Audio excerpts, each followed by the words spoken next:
Check 1 2. Are we live? Are we live? Are we alive or what? Playing your favorite games today. Well, favorite game. Just gonna be Elden Ring. What we're gonna be doing is continuing our boss hunting from last time, which I abandoned unfortunately. There are lots of bosses to still defeat. So hopefully we're gonna get them up out of here. And I'm gonna figure out how to get to the dragon, which is what I've been looking for, and how to get to the guy riding that horse type of animal. I'm not quite sure what the animal is. That is what we're about to do. I should probably get my map up and get it ready. I should also do a sound check. Wow, sound is pretty loud. So let's bring the sound down just a smidgen. Alright. Hopefully we get less whining and complaining people today, and some actual interlocutors who actually care about the subject and not just like weird politics. That'd be great. Ah, I said the P word. Well, that's the end of the stream, folks. I tried. Anyway. Let's actually have some enjoyment this day. This day in history.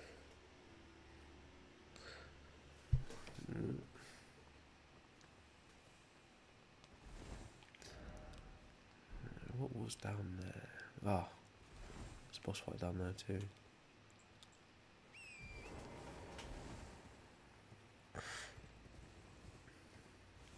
It's like, why don't you have a username? So weird. So suspicious. It's like you want to use TikTok, but you don't want to be seen using TikTok, which is doubly weird.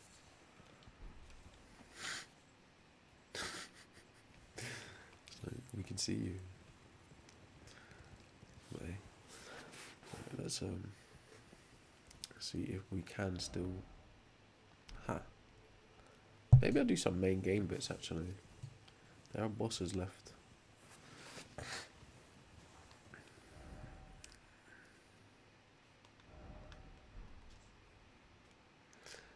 Let's go to the main game. Yeah, I didn't do any of Caled. Oh, I've never noticed that before. What is that?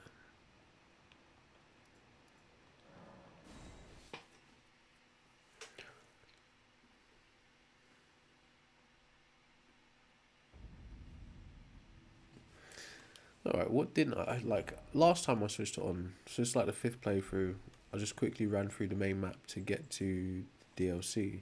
So I can't remember what I did and what I didn't do on the way. What's up, Philo? Why'd you agree though? Oh wait, I was supposed to do a sound check in a minute for callers. Hey, hey, yeet, yeet. Oh no! Oh, how did he get parry? I didn't know they could do that. Nah.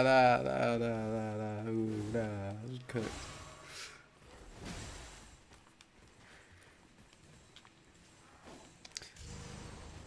One more door. Alright. Yeah, it's Elden Ring. Anything TikTok user, anything at all. There's no good reason to use anything, to be honest. Like, the human anatomy is literally not designed for that. Oh, you almost got me. It's like a random foot soldier. Don't worry, I am bad at the game, but everyone is also scaled up significantly because it's like the 5th playthrough. So if you're wondering why these guys are so strong, that is why.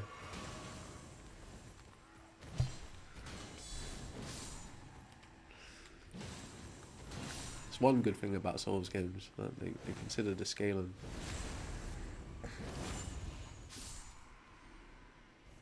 Alright. So, if we could, folks, I know not many people are going to want to interact with the subject, but there is the opportunity to speak on any subject. It does say any topic at the bottom. So if you feel that you can change my mind about any hot take, I want to hear it. All you got to do to call in is hit that little man at the bottom of the screen, and I can bring you up on stage, and we can hear your beautiful voice, give your well crafted argument and potentially changing my mind on any topic. Do gods exist? Should drinking be banned? Should token be banned? I want to hear it. All right, we got sound. That's good to see. So yeah, go on and come up, tap that like, repost. In the meantime, I will be hunting down a boss. Actually, I think I might do. Let's go find the wolf guy. I forget what his name is. Well, I don't think you should do that either, TikTok, if it's mixed with other chemicals. Why would you do that? And that's the other problem with what's happening in the industry currently, is people are mixing high strength potent like chemicals and toxins into vapes, and they're going largely undetected but having serious health consequences. So yeah, Blad, that's his name, Blad. Blad. YCMJ, come on up and talk to me about it, bro. I'd like to hear your voice. I hear, like, a lot of people don't. Well, to be honest, I haven't fully figured out the whole political spectrum either. But it seems a lot of people hold these kind of neoliberal views, which are very weird. Once asked a few questions, it kind of falls apart. It's like, well, why do you think that? Who told you to think that? It's like a type of Stockholm syndrome. It's like you're literally there protecting people who are richer than you and basically exploiting you, and it doesn't make any sense. I mean, yeah, that I can agree to that. No, I can agree to that, but that can be a bit difficult. If I think back to like oh, what happened to my TikTok? It's all dishevelled. If I think back to youth club, first time I was introduced to youth club, I would have been in like year 6. So that'd have been a mixture of all kinds of teenagers older than me, and it was quite a strange and intimidating experience. So yeah, I can agree to that. A lot of influences as well, probably undue influences. So yeah, I would agree to that to some extent, but it might be a case by case basis depending on the context of what it is. I'd say maybe, but that's just an opinion, right? Giving you a hot take that I haven't really considered before. What are we celebrating? How do I feel about religion, Gary? I'm anti it. In very simple words, I'm anti-religion. No, I change up the title all the time, Austin. I'm still well willing to talk about the fact that humans invented God. If you want to hear, I'll run through my hypothesis on that really quickly. So all known gods are psychological constructs and do not exist independently of the mind. If your god requires belief, imagination, or faith to interact with, it is functionally non-existent. It requires that somebody devises that concept of God and imparts it to you for you to interact with, or you yourself have to devise a concept of God in order to interact with it. Historically, there's never been any evidence that gods can exist independently of human minds. If you had to explain it to a child, historically, most civilizations have produced their own concepts of gods, and no one has ever gone out into nature and discovered the concept of another nation's god, in simple terms. So the Britons, or the Celts that lived on the British Isles, they invented a god called Brigid, goddess of smithing, poetry and healing. They would not have gone out into the British Isles and discovered Yahweh, the ancient Semitic or Levant god that becomes god of the Bible. They would not have gone out in nature and discovered Ra from Egypt or Zeus from Greece, vice versa. So humans simply just do not discover gods; they have to invent them. So that's that on that. I can't see all the chat. Yeah, potentially, Jeremiah. I would agree with that. Potentially, a junk food ban is not a bad thing at all, because it's not to say, look, there are areas. Interestingly enough, right. So at one point, I used to deliver like massive crates of food to supermarkets and to charities, or from supermarkets to charities, right? So although there's areas in England, specifically like inner cities and like council estates, which are in towns also, experiencing food deserts, there is still a ridiculous amount of surplus food produced. But majority of that surplus food that's produced is actually like toxic, over processed food. But the irony is now on the other side of the production, when you go into the factories that actually make this food, there is a surplus of single ingredient foods, meaning meats and milks and etc. Not or plants, depending on what you want to eat, right? So there is still a surplus of single ingredient foods. All that would really need to happen is the shift would move from this mass produced, like over processed food, to more distribution of single ingredient foods. So ideally, yeah. Now you think about what the gov done with the sugar tax, right? It's kind of a step towards that. You know, the minute they told these various companies that they have to pay extra money if they wanted to have high concentration of sugar in their products, they immediately changed the formula for the products. So that means it can be changed. It's just a matter of money. You know?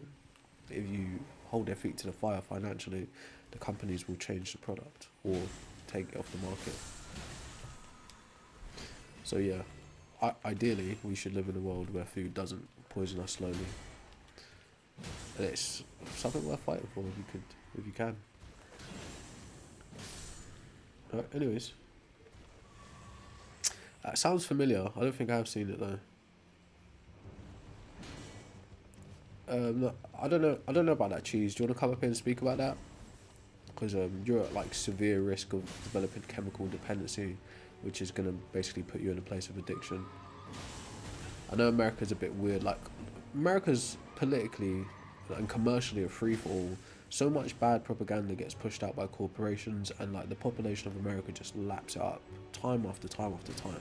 You'd think they'd learn from the past, but they just don't seem to. You know? Cannabis has become one of those industries as well, where people are being misinformed and propagandized, just like tobacco industry, just like alcohol, just like in America previously, like I don't know, like early 1900s, late 1800s, they had cocaine as a legal substance that was prescribed to children. So your country is just it's quite a mess when it comes to regulations. EU's bad, but at least we're a bit more, you know, stringent on things. What you can and can't put in food, what you can and can't promote. America just doesn't seem to give a damn. It's like whoever's got the most money wins, which is insane to me. Of course, I feel the same way. London. But yeah, there's a lot of misinformation going around and being pushed by big weed in America to sell you this lie about it being a medicinal miracle cure. Like, there are no medical panaceas, okay? If you don't know what panacea is, it's just like it does everything. Like, it's the solution to all problems. There are none. And anytime you hear something like that, you know you're being scammed or abused in some way.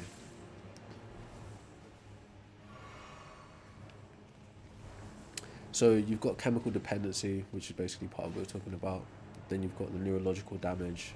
Like 80% of smokers start before the age of 18, before the age of 20. Right? Your mind doesn't fully develop. Well, your prefrontal cortex isn't finished developing before the age of 25. So you get long-term damage and things like ability to learn, memory, decision making, discernment, all these critical things that you need to function. There's a well-documented studied drop in IQ points for smokers who begin smoking before 25. So 6 to 8 IQ points lost due to it. Then you've got risks of cardiovascular failure because it raises your heart rate and your blood pressure. And additionally, what was the other things? Well, that was right. You got respiratory damage to the lungs because you're inhaling smoke with toxins and tar, etc. Ammonia. Yes, ammonia is in cannabis too. Right? There's a bunch of things that damage you. Then you've got under substance use, like substance related deaths, meaning like operating machinery, driving cars, because it messes with your reaction time, and again like your cognitive functions. It's more likely to lead to damaging you. So there's lots of things to think about in terms of the damages that can happen from cannabis. Cannabis-induced psychosis being one of the leading ones that's growing more. So yeah, there's plenty of bad things. Now, like, don't get me wrong, I'm not saying it's all bad. Some people experience relaxation temporarily, but some people claim, or remember, this is like anecdotal. So interestingly enough, a lot of the things that people use cannabis for actually can be resolved through placebos, like things like pain medication, stress reduction, all these kinds of things. the same effects can be achieved with placebos, and it's been studied. Okay, so interestingly enough, right, that's something you have to consider too. But yeah, the temporary effects, like someone that just tries smoking once as an experiment, you chill. Well, not necessarily, because it could actually still spark psychosis depending on your genetic makeup. Right? So there's that. But yeah, anybody who consistently smokes um, will develop issues. There's no doubt about it. If you smoke as soon as you wake up, or if you smoke for pain relief, you're literally it's like a self-perpetuating cycle, and you will become chemically dependent. So there's a lot of problems to it, right? If you're just like like how, right? I don't want to make it seem like it's okay in any way because I'm totally against it. But say you're just someone who doesn't smoke at all, like naturally, normally, and you just try a toke one time on a weekend, you're far safer there than someone who does actually smoke, right? But this is like studied. This isn't anecdotal. But I would still, me personally, I would say prevention's better than cure. If you want to win, don't play. So just don't try to. Just don't try it in the first place. You know, that's the safest way. But hey, what was I saying? All right, so yeah, anyone want to change my mind about any hot take? I want to hear it. Hit that request button. Coming up, give me your best hot take, and see if you can give me a convincing argument why I should adapt or adopt that belief. If you want to request up, you hit the little two men or the little two people icon in the bottom of the screen over on TikTok. You can come up and give me your best hot take. Oh, we got a guest. 1 second, bro.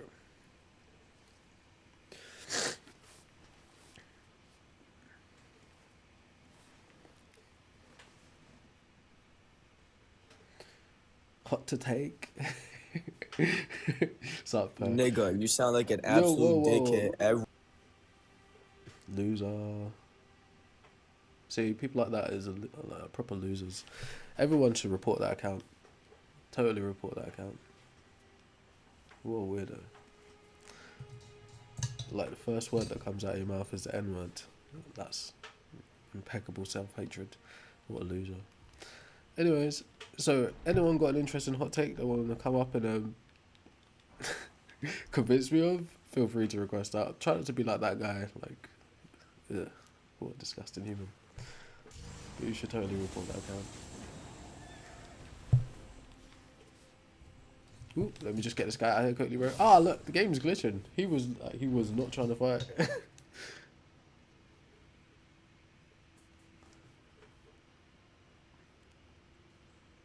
Hey, appreciate you, folks. If we could tap that like, I know the likes. Oh, bro, we're not even at 100 likes, bro. Come on, guys. You guys are very stingy, interestingly. But yeah, I want to hear your best hot takes. If you can convince me of something that I should adopt as a belief, I would like to hear it. It's Hello? like, why do you think What's smoking up, that should be light? banned? Hey, can I get your name, bro? Yeah, my name Jay. Nice to meet you, Jay. My name is Seth. Can I just ask you a couple questions for answer that, right? Yeah, Do you work in or with a tobacco or cannabis industry in any way? I do not work now.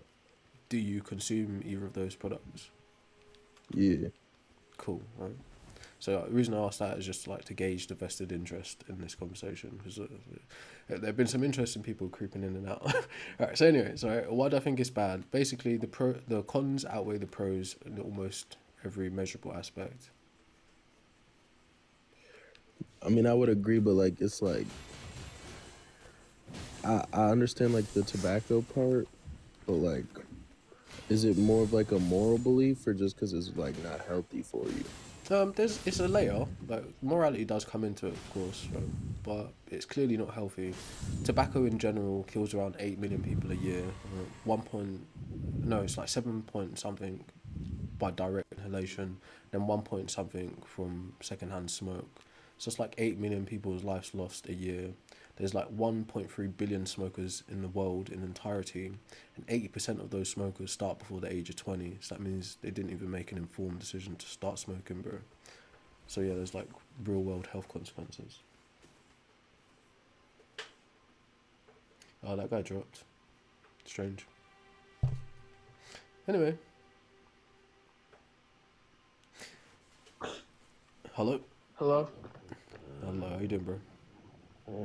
I'm doing good. I would like to say, for my hot take, I think Can I get your name quickly, though? smoking smoking is a lot better Hey, bro. than drinking. They're both Bro. bad, but Listen. Can I get your name? huh? What's your name? Quinn. Glenn. Quinn. Quinn, nice to meet you, Quinn. Do you work in or around the tobacco or cannabis industry? No, I don't work with that stuff. Do you consume either of those products? Yes. Cool. Go and give me a hot take, bro. I think as far as restricting or banning anything, it should be alcohol before smoking because alcohol it's so much more normalized besides religious reasons. It causes people to act more erratically, like violence and certain other things, and it's way worse for driving. And it's something that people view as not as bad if you do it occasionally compared to smoking. A lot of people are way more comfortable with that than smoking.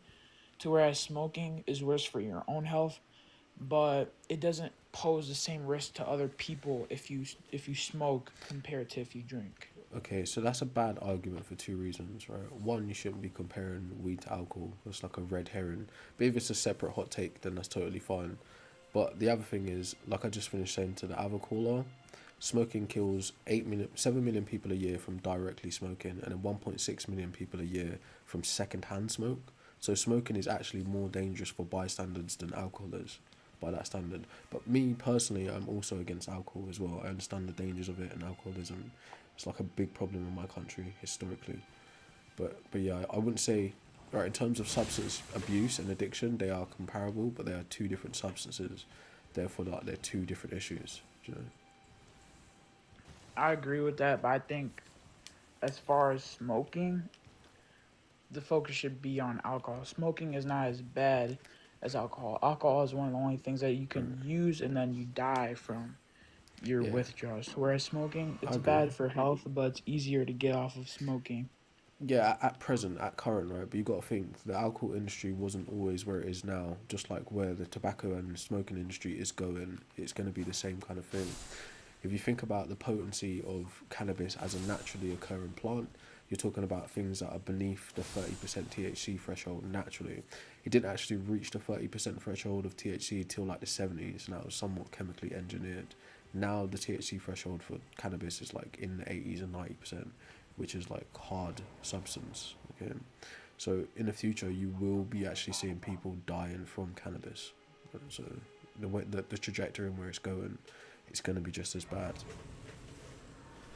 Yeah, I agree with that, but as far as restrictions, I think if someone is smoking weed, they're definitely doing other things that are worse. So I don't think that's the first thing that countries should start placing bans and restrictions on necessarily.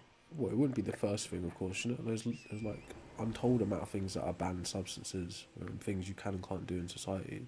So again, I think you're making a mistake of again the type of red herring thing when you're trying to like distract from the main issue, which is the dangers of smoking, and pivot it to view something else. There, no doubt, I agree with you. There are bad things out there like alcohol and other hard substances, but the conversation is around smoking primarily. You know, at least on this topic, unless you want to talk about a different topic.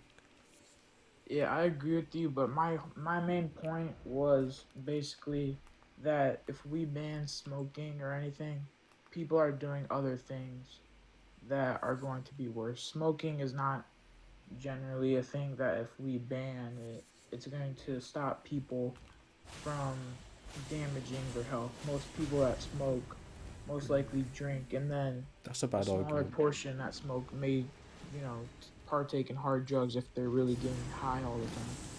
Alright, so that's a bad argument, right? What people do aside from this issue is irrelevant, in truth be told, right? You've got to tackle one issue at a time. So if I ask you this, right? How old are you now, if you don't mind? I'm 18, When did you begin smoking? around 16, but I was just dabbling into it. I didn't start it until 17. And how often do you smoke? Around once every week or two. Okay. So can you give me good reasons or the reason why you began smoking at 16? At first, it was mainly for like other people were doing it, and I wanted to try and see what it was like. But I didn't continue because I continued for personal reasons that, it helps me feel better and it helps with stress and just different things that when I'm going through it helps me out. I don't like to do it just to do it. Well, initially you said you were influenced by friends because friends were doing it. That's what you said initially. It's like the first point you said. Mhm. So, do you think a 16-year-old is able to make like really serious life decisions, things that will basically affect them for the rest of their life, health wise? I think a 16-year-old making serious life decisions is not as great compared to other older ages, but I do think to some extent. But I definitely wouldn't recommend it. But I do think around 16, people start to mature. Like some decisions at 16, people will definitely make This is around incorrect. 18. So, like the studies currently are showing, right? Humans in general don't actually reach what is considered full adulthood to around the age of 32. I know it's ridiculous, but time is moving and information is actually being generated, or knowledge is being generated in these studies, okay? The second thing is, in terms of how your brain actually functions, like your prefrontal cortex, meaning your executive functions, things like reasoning, memory, pattern recognition, all these important functions to be healthy, functional, they don't even fully finish developing until the age of 25. So you can't really say that a 16-year-old has the capacity to make informed decisions about like serious life choices at that age because they don't actually have the or the cognitive capacity to do that yet, and they're significantly more influenceable at that age, like you just said, like friends. But Right, so, this is not really what I was trying to say, though. but What yeah, I kind of mean is that around the ages of adulthood and 18 to 25 where people say, oh, you're adult, you're more able to make quote unquote grown up decisions about your life. mm, The jump from 16 is not the largest. At 16, I don't recommend making big decisions like any type of substance or whatever, but I don't think a 16-year-old is fully incapable or is will make such a crazy decision compared to in their mid 20s. yeah. So that I understand your opinion on that, but that's not necessarily a fact, right? In terms of how we judge uh, societal norms based on age. A lot of it is arbitrary and quite outdated. Right, the view that you're an adult at 18 or 21, a lot of that is just outdated nonsense, like systemic or cultural norms, not actual biological facts. The biological facts are like what I just told you. Your brain isn't actually fully developed to around the age of 25. Some people even later than that. I'm not saying there isn't outliers and anomalies that may be developed prior to that, but biologically, you just do not have that capacity yet. Like, there's still a lot to learn. There's still a lot to physically develop. So another problem with the societal norm, which is quite predatory, is trying to convince children and teenagers that they're mature, right, in order to allow for certain things which would be considered exploitation. Because it'd be like, oh yeah, like that person's mature, but then you ask that same person, would you allow your child to do that? And it suddenly becomes, nah, not my kid, but right? Would you have done that at that age? No, no, I wouldn't have done it, but like, is it not okay for thee, but not for me, type of stuff. Okay, so it's quite manipulative to even view things in that way. The objective facts is what your biology is actually telling you. Yeah, I agree with that. I think weed should be more restricted for certain ages, but outright ban, I don't really see that. The reason why people get onto weed, yes, has a lot to do with age, but some of the reasons why people keep doing it, and keep purchasing it is a lot of personal stuff. A lot of people do it because of traumatic experiences and stuff. Like personally, me, I'd probably end up finding another fix such as alcohol if there was an outright ban of weed in my state. Right, but I think you're thinking like that because you're uninformed, right? I understand what you're saying is true. A lot of people are seeking to escape psychological traumas, real world pressures. Again, like the studies show, majority of the people who end right, so people from low working class and poorer income are 3 to 4 times more likely to end up abusing substances, whether it's alcohol, weed, or other things. It's actually a systemic problem that brings people in low working circumstances, low working class circumstances, and lower income circumstances to gravitate towards drugs to fix their problem. It's because they don't have the information and they don't have the spare resources. So people who exist in the middle to upper class are significantly more health conscious because they've been taught these things about health and health outcomes, and they also have the disposable income to get better health outcomes. So where you find yourself as a low, I don't know your situation personally, but the idea that you would gravitate to a substance to fill that void of whatever trouble you're going to comes from that systemic issue, right? Of lack of information, lack of resources. Okay, so the truth is, if you're going through something, the best way to address that thing is to go to a type of therapy or to talk the problem out or get someone to help you with the problem. Attaching a substance to an issue makes the issue carry on for way longer and get worse and worse and worse. Because now what you do is you associate, for instance, a lot of this has to do with social programming. You associate celebration with alcohol. Right? You see on TV or in a movie, we're going to celebrate a contract. We're going to someone's birthday. We toast. All right, this is social conditioning. So you've linked a substance to an event, to an action, okay, to an emotion. Same thing happens with stressors. Societally, through movies, through TV, through family members, friends, etc., you link stressful situations with smoking, cigarettes. And other places like the creative industry, you link substance abuse with creativity, right? But there's a flip side to all of these things. So if you actually have an issue, right, something that's depressing you, making you anxious, the best way to address that thing is to talk to someone who's a professional in it if you can, or at least talk about the problem. Because all you're doing is like covering it, like putting a fake band-aid over the issue with the chemical dependency. Do you get it? So yeah, you would be likely to use alcohol instead of weed because you're not addressing the actual problem, you know? I agree with that. One thing, this is you said this a little bit ago. You said people who come from richer backgrounds, middle to high class, are less likely to engage in these things because of more awareness of it.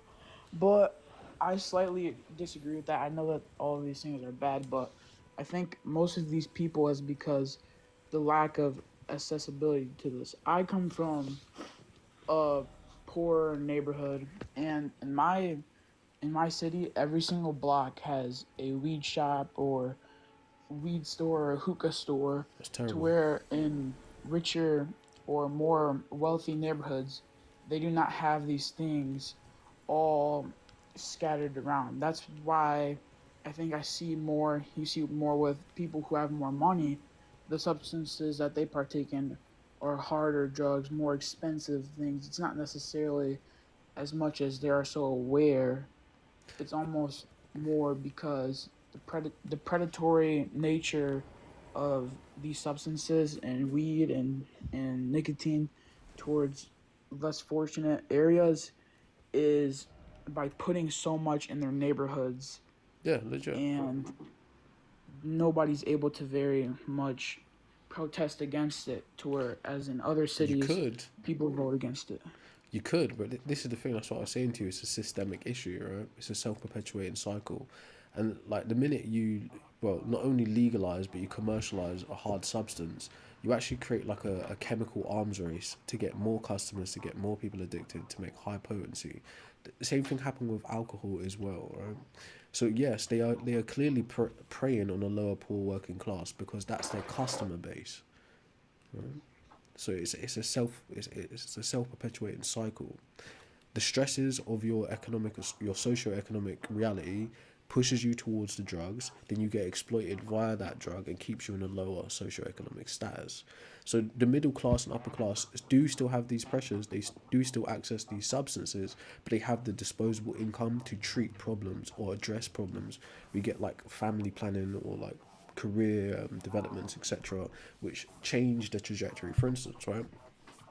You might go to school with somebody, right, who's going to the same school with you. They're very much the same type of person as you, but their social background, e.g., their family links or where the neighborhood is that they live in versus the neighborhood you live in, at a certain point there'll be a fork in the road where you and Jimmy are both smoking, both drinking, both doing whatever, right?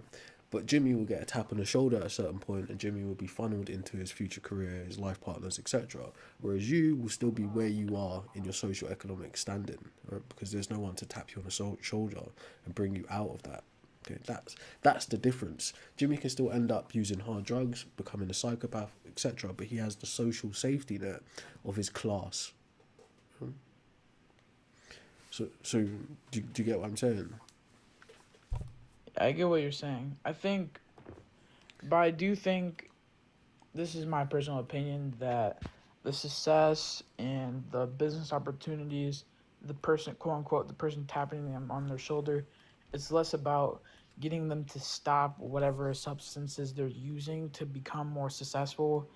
It's more about, them doing this stuff and then having the social ties from their family or where they live or whatever to be successful while still doing that. Where if Legit. someone say say me, I was doing the same stuff as him, I'm doing the same stuff, but I don't have the same time, so no one's tapping me on my back, and I'm still making, you know, low income, maybe close to minimum wage, and then I'm, getting my money, and then going to spend all the money on these substances, and then whatever's left goes to bills, rent, food, whatever. To whereas the other dude has these ties and these business opportunities and all these opportunities.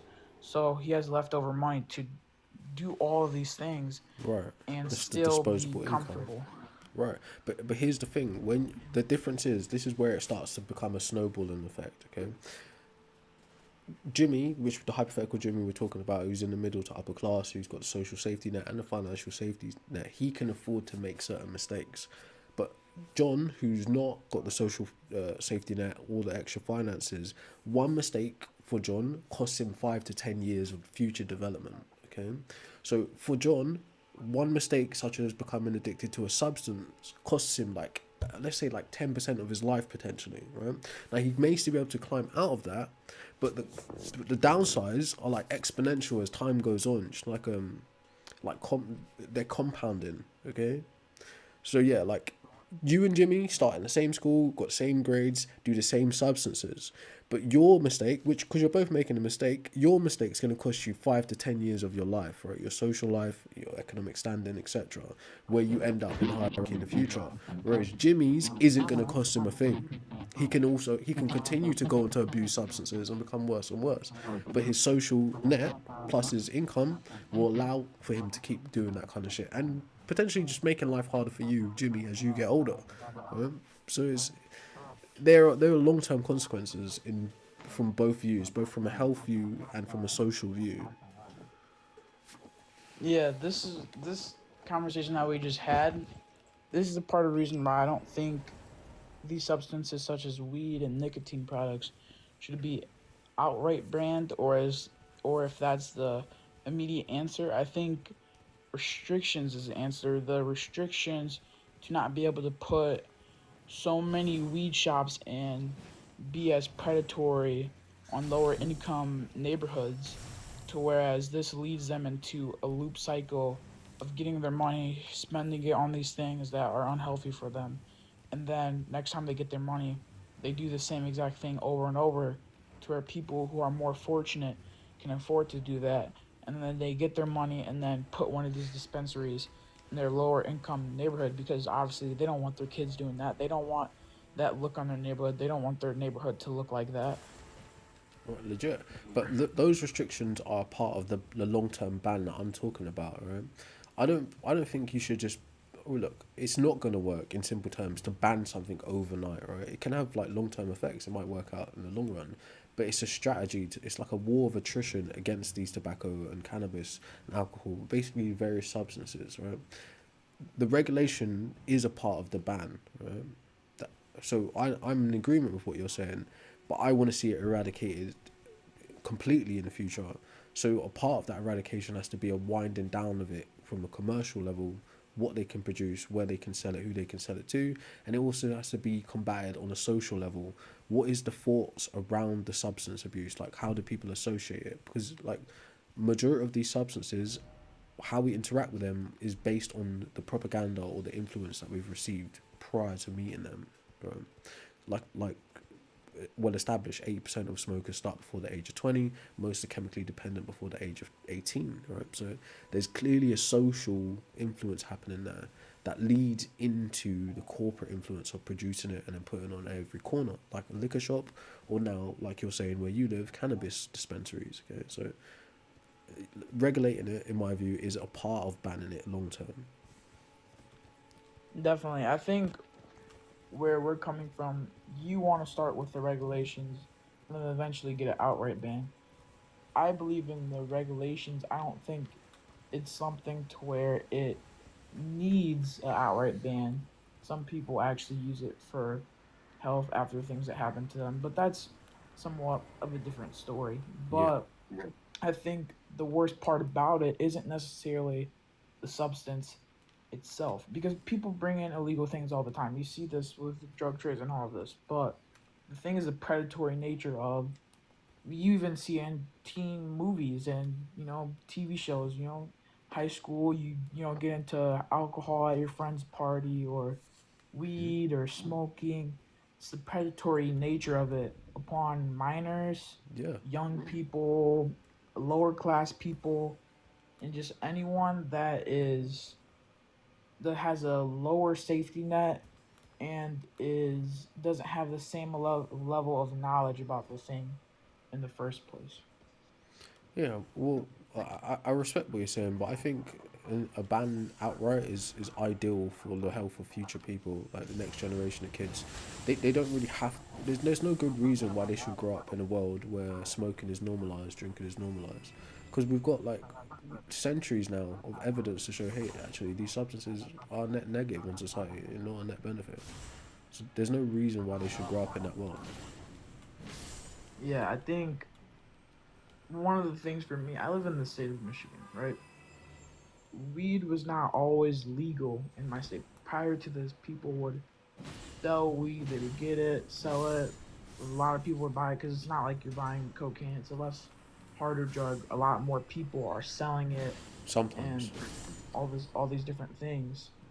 And it led to a lot of people going to jail, getting heavy sentences Hmm. and stuff. And yes, they were doing illegal activities, but many people were it turned these substances into somewhat of a hustle, and people were getting thrown into jail and being separated from their families that were trying to make extra money by any means possible. Legit. And I think part of the reason why my state unbanned it was for to stop this. People going to jail for like multiple years, being separated from their families that were trying to make extra money. People just doing illegal things because people wanted this thing, so people were just breaking the law and all that stuff for this stuff. And then obviously the other things, like people wanting it for that they got injured. So now that they legalized it, I think the problem was that they never put any major restrictions upon it. I hear right. So what you're saying is a valid concern, right? The history of the overcriminalization of like lower class drug use, right, or like lower potency drug use. And over here in the UK, we've got a class system in drugs. So I think weed is now like a class C or class B or something like that. Highest is class A, okay, hard drugs. So I'm aware of the over policing and the ridiculous sentences that were handed out during what was dubbed as like the war on drugs, which was ironic because America is notoriously documented for producing the drugs, manufacturing them, and distributing them as a destabilization tactic, which is interesting. But anyways, right, I'm aware of the overcriminalization and the ridiculous disproportionate sentences for non-violent crimes. I'm aware of that, but the problem is, right, there's also a tactic to address that too. Okay, so how you do it is you decriminalize it, but you keep it illegal. Meaning, you set up a system to where if you're caught with it, you no longer spend the weekend in jail with a criminal record. You now receive a fine and you get mandatory education. Now, of course, there'll be some people who will like exploit or abuse that system. That they just won't care. They'll just pay the fine, or they'll just show up and not really pay attention to the actual drug awareness, right? So for people like that who like are repeat offenders in that kind of way, because you got to keep in mind there's two types of people who will be repeat offenders: people with malicious intent that intend to distribute it, or just are just underworld actors, and people who have a substance abuse or addiction problem. Okay, so how you address that is first you say it out, so it's decriminalised. You don't get the criminal record, but you do pay a fine, the mandatory education.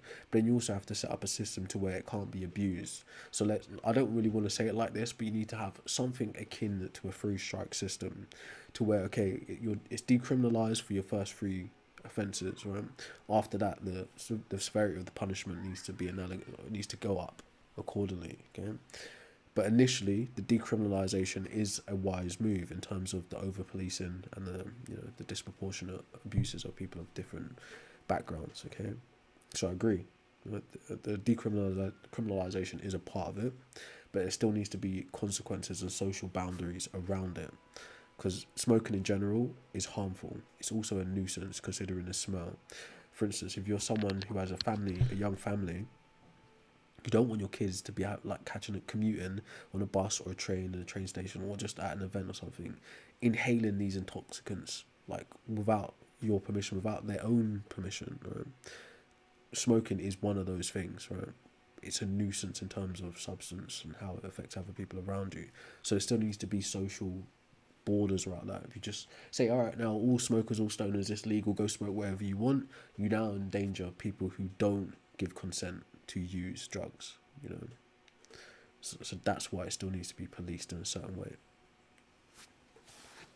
Yeah, I agree with that. I think at the end of the day, me and you have two different views of it, and part of my view is that I think a lot of people, making it the way that they would typically make it illegal, or or the way that typically my state does things, would be harmful and almost predatory towards lower income people that are going to do whatever they can to make ends meet or whatever, which is not the right thing. You should try to get another job or whatever.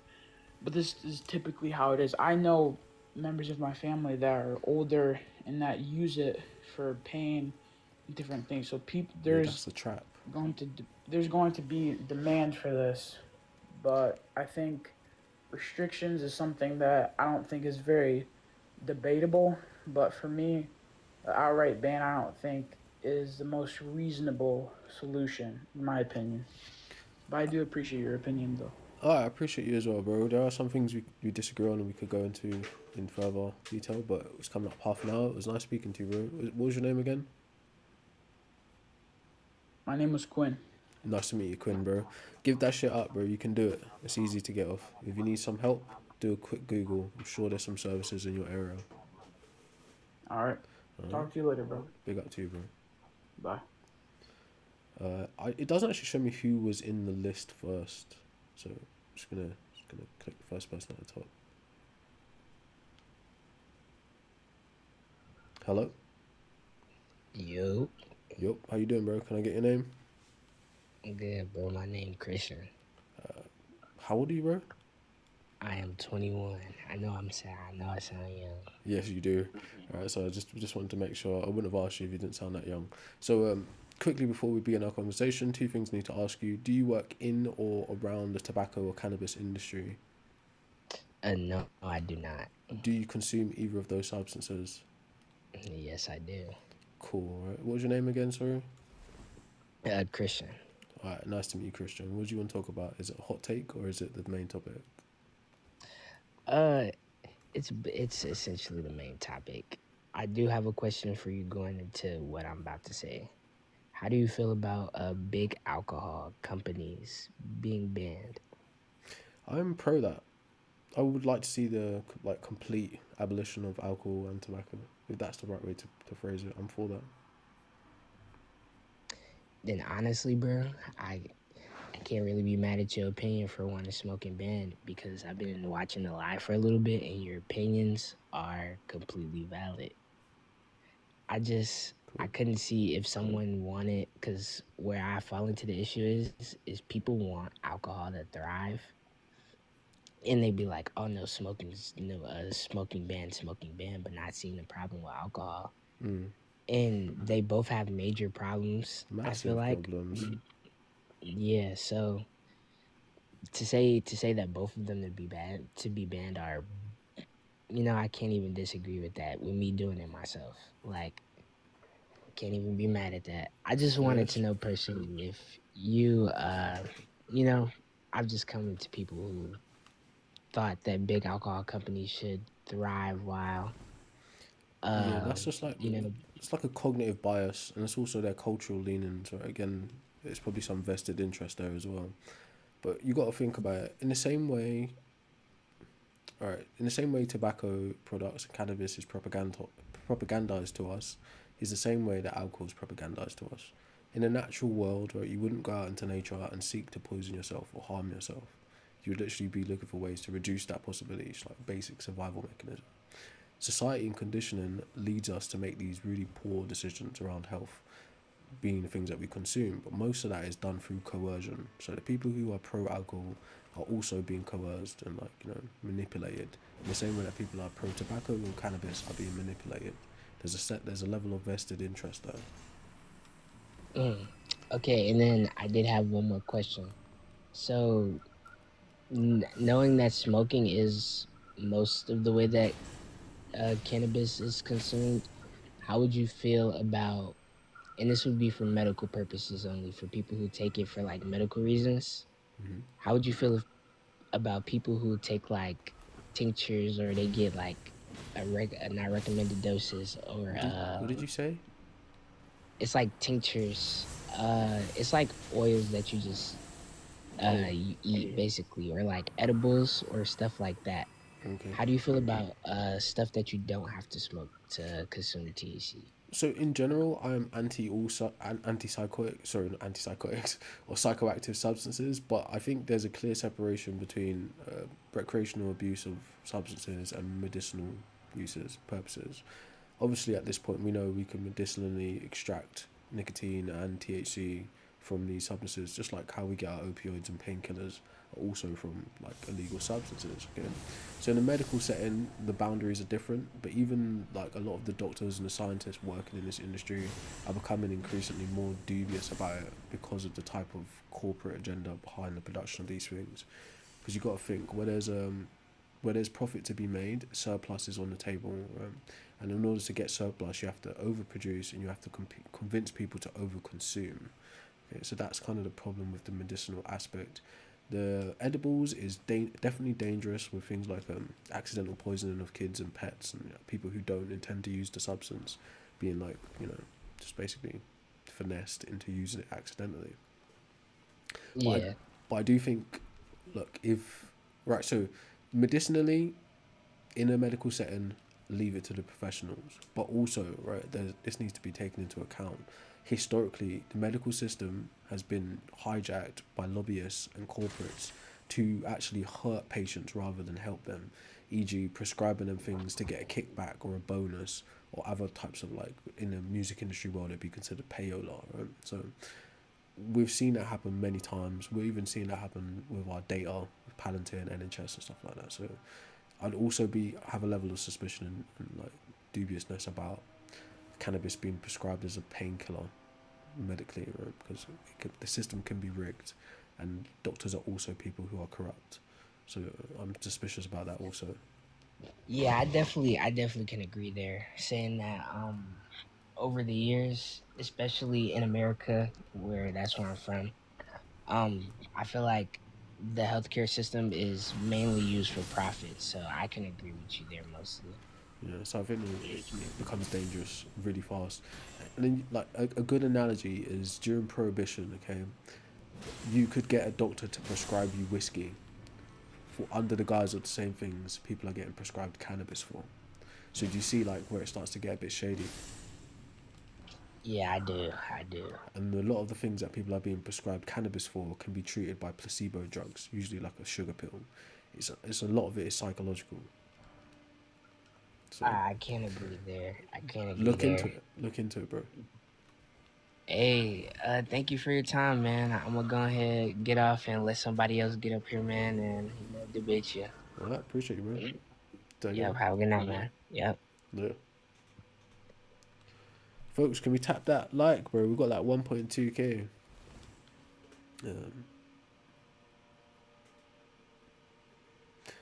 yeah, like a lot of these things can be addressed with placebos. There are studies that show it. Things like stress, anxiety, and like well, the psychological experience of pain.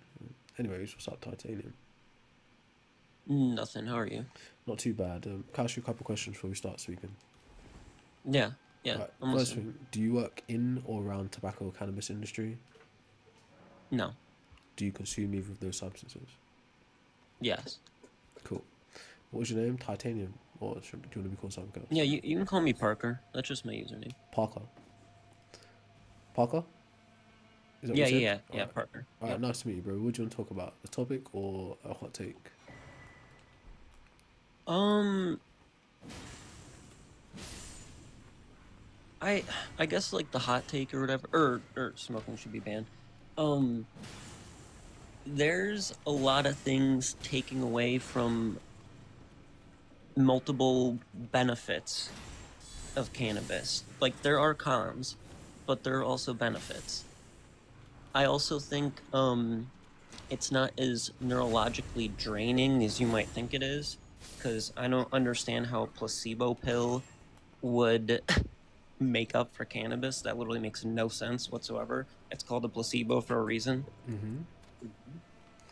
But yeah, I mean, personally too, I don't care if something would get banned when it literally doesn't affect you whatsoever. You don't even, there's no cannabis in the fucking UK unless it's medically like unless you're getting I don't know how you're getting weed over there. It's like, yeah, that's a really like. Anyways, that's your opinion, and that's fine that you think that, but it's not a reality. I mean, it's way more of a reality over there than it is over here. Okay. Right. So, do you want to lay out your main points again? Sorry. I just don't think it should be banned. I think your point's kind of silly. Can you give your It's main? almost like saying Can you give your alcohol main should be reason? banned Can you give your main reason why you don't think it should be banned? because there's a lot of people that use it medically.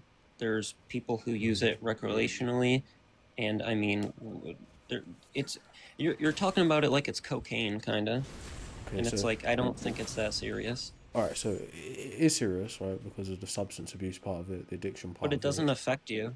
I'll let you speak, bro. Let me speak. Right? It does affect me, right? How Anytime. does it Right, affect so, you if you don't consume cannabis or tobacco? God, if you're gonna be this disruptive, I'd rather just drop you now. Do you want to have a conversation or not? Yeah, Alright, so listen, right? So it does affect me. It affects bystanders, okay? Smoking in general, okay? When you burn something in the air and you consume that substance, you not only affect yourself, but you affect people around you. Now, the nicotine issue is bad enough with cigarettes, right? So 1.6 million people die from secondhand smoke. Same could be said because of cannabis as well. It's part of that smoking. 7 million people die from direct inhalation. That's basically respiratory issues because it damages your lungs. Right? Cannabis also damages your lungs, okay? You'll put yourself at a higher risk of cardiovascular failure because it raises your heart rate and increases your blood pressure, okay? So long term, it damages you there. You're at significantly higher risk of cannabis-induced psychosis and schizophrenia because of what the cannabis does to your endocannabinoid system. Right? So there are serious effects on not only you, but the people around you, e.g. the people you are near and the people who have to care for you in the fallout. You know? So it's not just a you thing, right? It affects lots of people. Okay? yeah, I agree with you in some points there, but the secondhand smoke thing's completely BS because maybe over the entirety time that cannabis has been a thing forever since it's been a plant, Have you looked into this? 1.6 million people have died, but it's genuinely No, 40,000 that's in a the year, bro. US. That's a year. No, it's not. You can literally go look it up. Yeah, look I it up, literally bro. just looked it up. 1.6 million people die a year, every year, from secondhand That smoke. is not true from secondhand smoke. Yes, look it up. Dude, Right? just look it up.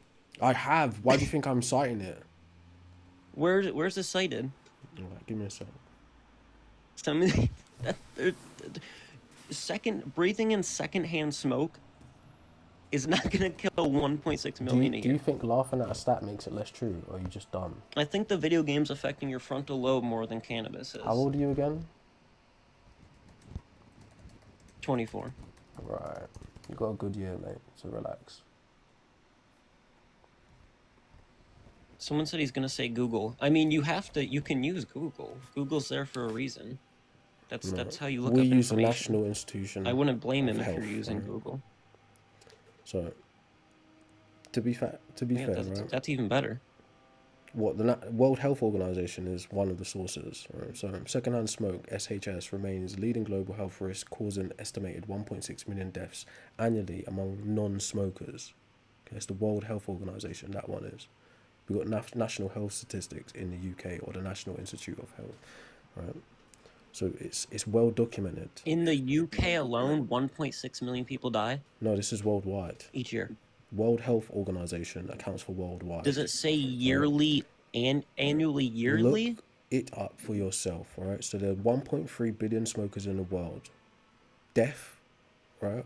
Smoking accounts for 10% of all mortality in the world every year. 10% of all deaths is because of smoking, right? So it's about 7 million something every year I'm talking from about direct. cannabis. Bro, we're talking about smoking And in it general. doesn't have to be okay? smoking. Listen, when we're talking about burning something, right, consuming it, the damage it does to your respiratory system is akin, right? It's a part of it. A lot of cannabis smokers are cigarette smokers, and a lot of cigarette smokers are cannabis smokers, okay? That was what was being established. Now, I'm not saying all of those deaths are because of cannabis. Just like read between the lines here. You have to explicitly say that. Obviously, it's You not. did say that, though. You said 1.6 million deaths are caused from smoking. Did I say by cannabis? You said smoking, so I mean, you didn't generalize one. Right, so there's a differentiation. But cannabis is accounted for that because it also damages your respiratory system. Right, it's You don't have to smoke a part cannabis. of those statistics. It's a part of those statistics. In the same way, crack would probably be part of those statistics. Okay, it's smoking Yeah, but outright. I think you're missing the point where I said you don't have to smoke cannabis. Oh my gosh. You think smoking should be banned, but that has nothing to do with the topical effects, edibles. So yeah. I also right. So the main topic is about smoking being banned. Okay, that's what you wanted to speak about, right? So, like I said to the other caller, there's a clear difference between recreational consumption of cannabis and medicinal prescription of cannabis. So there's a line in the sand there that's quite clear. Okay, if you're talking about general users and consumers of cannabis, you're talking about recreational use, not prescribed users. Okay. Yeah, but you can I don't. Your prompt says smoking should be banned. Yeah. I agree with some points. Like, yes, I don't think nicotine should be easily accessible because that shit's way more addictive than weed. But At the moment, but weed is like slowly creeping up. yeah, no, I understand what you're saying. Trust me, I agree with you there. But yeah, I just I agree with you. Smoking does cause inflammation in your legs and all sorts of other things, but it's not like you only have to smoke weed. Yeah, I'm aware of that. Nicotine's right? a whole different story. You don't only have to smoke cigarettes to get nicotine either. I'm aware of that, but like I said, right? I know. So what's your there's point? a separation between extracting a chemical substance from a plant and burning it for recreational consumption. We're talking about burning it for recreational You don't have consumption. to burn it. All right. But your point kind of makes no sense. If you're talking Why about should smoking be banned, but not the drug? If you're talking about, I do think the drug should be banned, which is a side topic. Then right? change your prompt. Brother, if you don't listen, I'm gonna drop you. You're kind of annoying me. I'm listening. You're just making BS claims. Because you're unable to listen. Or maybe it's the damage you've done to your prefrontal cortex because of your cannabis addiction. Who knows, right? Actually, I've had 8 seizures. That's how I had damage rough. to my prefrontal cortex. That's rough, man. So when did you start smoking? About 17, maybe? And you said you're 24 now. Yeah. Were you experiencing seizures prior to smoking? No, but neurologists say that has no effect on it, so if Are you you try to sure? bring up that claim, that's kind of rant. What do you mean, am I So did you sure? find out what's I've behind your gone to a seizures? neurolog. Hello? Did you find out what's behind your seizures? No, You haven't found out. no. And I still Have you keep tried to smoking weed, and I'm have you tried fine. to eliminate things from your diet? Oh yeah. Caffeine's a big one. I'll be honest. Caffeine. A lot of things can make you have seizures. A lot of things can make you have a bunch of health problems. So you're But telling me your doctors haven't told you exactly what is causing your seizures at all? no. They But just I'll don't I'll know. tell you. No. Honestly, they don't know. That's But fucked up. I'll tell you, American it's healthcare is definitely so not the shit. weed. No, no. Trust me, I So know. shit. Your No, doctors are I cooked. hate living in America. Trust me, I Doctors know. are cooked. Anyways, right. Look. The point is about banning cigarettes and cannabis smoking in general, right? I'm aware you can extract nicotine from the tobacco plant, and I'm aware you can extract THC from the cannabis plant, right? Or marijuana, or whatever you want to call it. But what we're talking about is recreational consumption. I think both should be banned. Right? You don't need to smoke cannabis in order to interact with the THC or CBD. There are various medicinal ways to approach that. Again, clear line in the sand between medicinal prescription and recreational consumption. And the attainment of said substance has a very different outcome, you know? No, yeah, I know. But if you think, not smoking. If you think cannabis and nicotine should be banned, then there's a lot of things that should be banned. Caffeine Yeah, is really fucking addictive. yeah, it's up there. I'm not disagreeing with you. I'm just saying. Right, so again, how would the pros ever outweigh the cons of smoking? There's lots of pros, medical benefits. You gotta separate that. You gotta separate that, bro. What do you mean I gotta separate that? You just asked me the pros Right, and the so cons, there and I aren't start. no, because the medical benefits aren't a part of smoking. You know? They're in control. What are They're you in talking controlled about? study. I've literally just said it. Do you listen or do you not listen? Okay. There's literally THC and little CBD kids can be that take. extracted Oh in this God. extracted form. You won't prescribe a child a spliff, okay? But you could Are give you them some stupid? CBD oil. I'm sorry, but that you can literally get. Get the fuck out of here, bro. This guy's brain damaged, man. What a goofball. What a goofball. That, literally, I apologize if that offended some people, but he's just not thinking. Hello?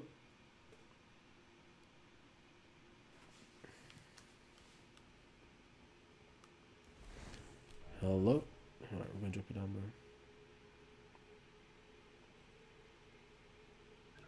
bro. Hello?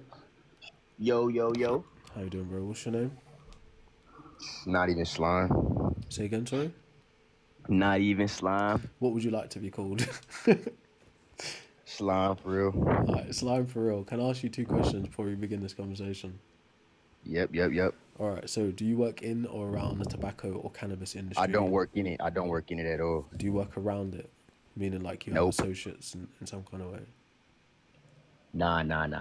Do you consume the products? Yes, I'm high right now. Oh, that's unfortunate. Alright, cool. So what do you want to discuss? Nah, that's Slime? fortunate. Do you want to I discuss the want to topic discuss or why the do you hot think takes? why do you think smoking should be banned? I think the cons outweigh the pros. It what? The cons outweigh the pros. Nah, I think you're in the UK and you're worried about some United States of America shit. Like you can't even obtain weed if you wanted to. I think that's why you think it could be banned. Are You feel me? Are you well Like you can't studied? even. Do you drink alcohol? Are you well studied on the UK? Are you an alcoholic? No, I don't drink. But are you well studied on the UK? Why are you studying weed if you don't even? Are you well feel studied me? on Why the are you UK? studying? Why is you studying? Like you feel me? Why are you making sweeping statements about a whole country that you know nothing about? Why are you studying Why are you some making shit sweeping that you statements don't about a even? You country you feel don't me? know Like about? why? This whole shit is confusing. Why are you making sweeping statements about a country you know nothing about? You don't got Zai in the UK. That's why you're Why are mad you about making niggas. Why are you making sweeping statements about a country you know nothing about? Sweetments? What is sweetments? Sweeping statements about a country you know nothing about. About a country you know nothing about. So can you concede that you don't know anything about what's happening in the UK? Do you have Za I'm gonna give you one more in chance. UK? Can you concede that you don't know what's going on in the UK? Bro, do you? Yes or no? Bro dropped himself. What a goofball. And that's why you shouldn't do drugs, kids. See what it does to you? Alright? Don't do drugs, kids, because it does that to you. Bloody hell. Hello? Hello, can you hear me? Yeah, okay, how you doing, bro? I'm good. I just wanted to ask a question about your Wait, prompt. before If you ask, there's a couple things I've got to ask you. Can I get a name, huh? please? Ty. Ty, yeah? Ty, do you Yeah. work in or around the tobacco or cannabis industry?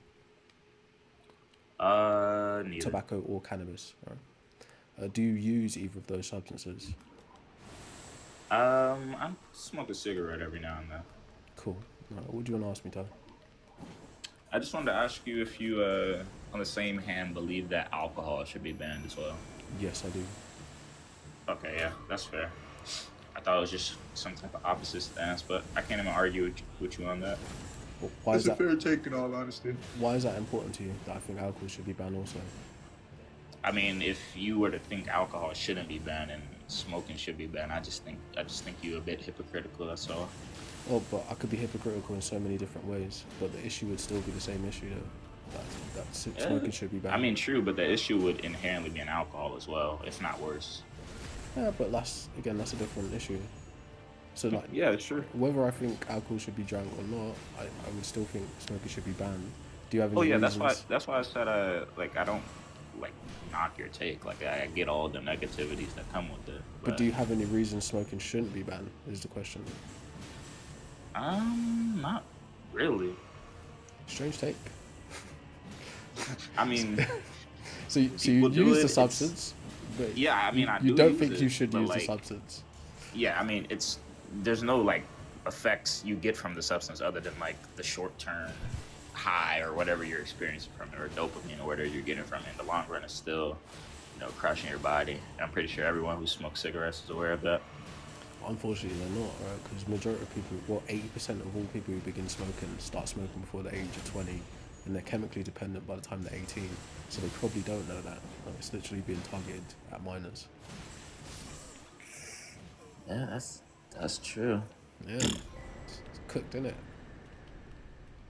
Hey, got a trophy. Don't know why. Mimic v Mimic. But yeah, so they probably don't even know that, bro. They don't know that it's gonna kill them. They don't know it's gonna damage them. They might hear it in passing, but it doesn't really register as an actual thing. That the more, it's very difficult to make a child understand the reality of mortality. It's very difficult when they're own. So, Ty, anything else you want to add? Because I cannot hear you. I think he's off the app. He dropped. So, folks, can we tap that like? Can we repost? Can we share? I'll bring the next guest up in just a second. Let's get to the save point quickly.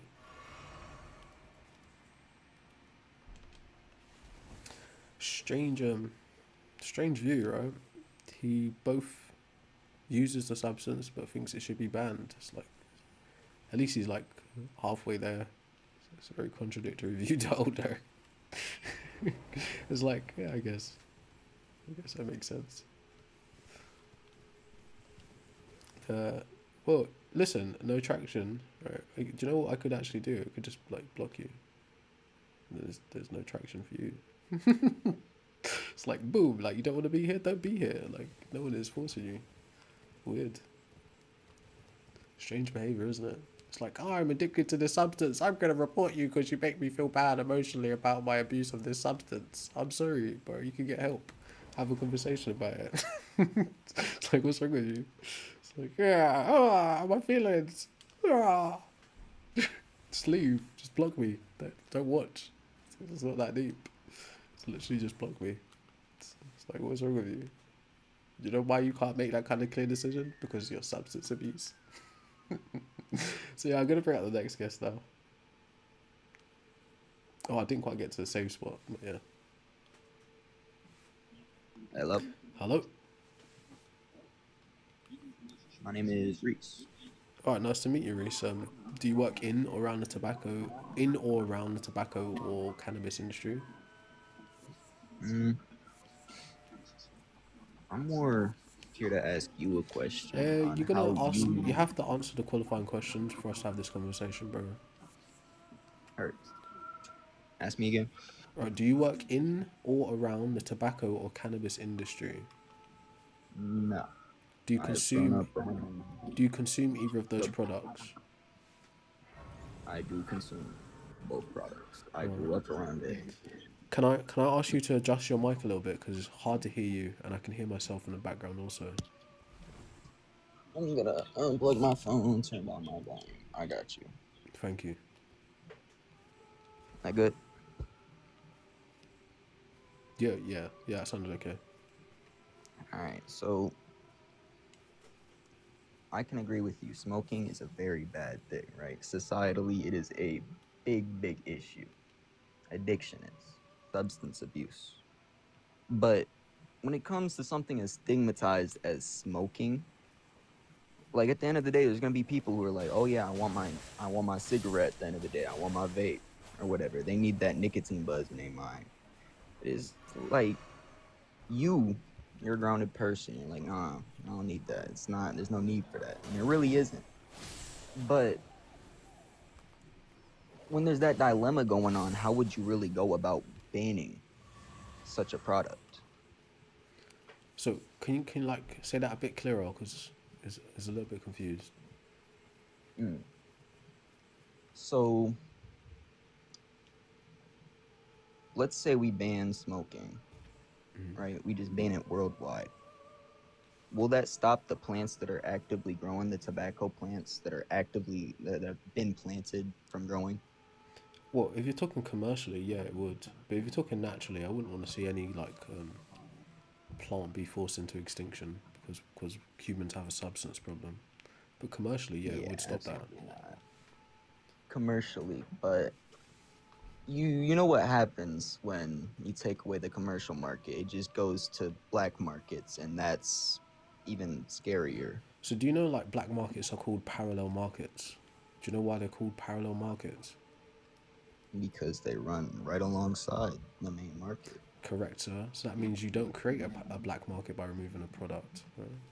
What actually happens is it becomes easier to police that parallel market because now it's the only place where it can be got. So, you That's know, true.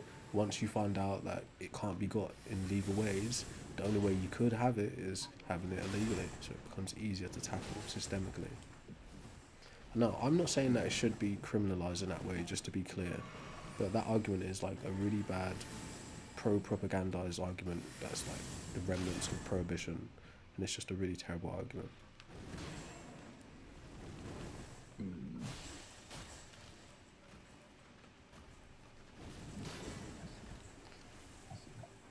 Yeah, like any other points you want to raise?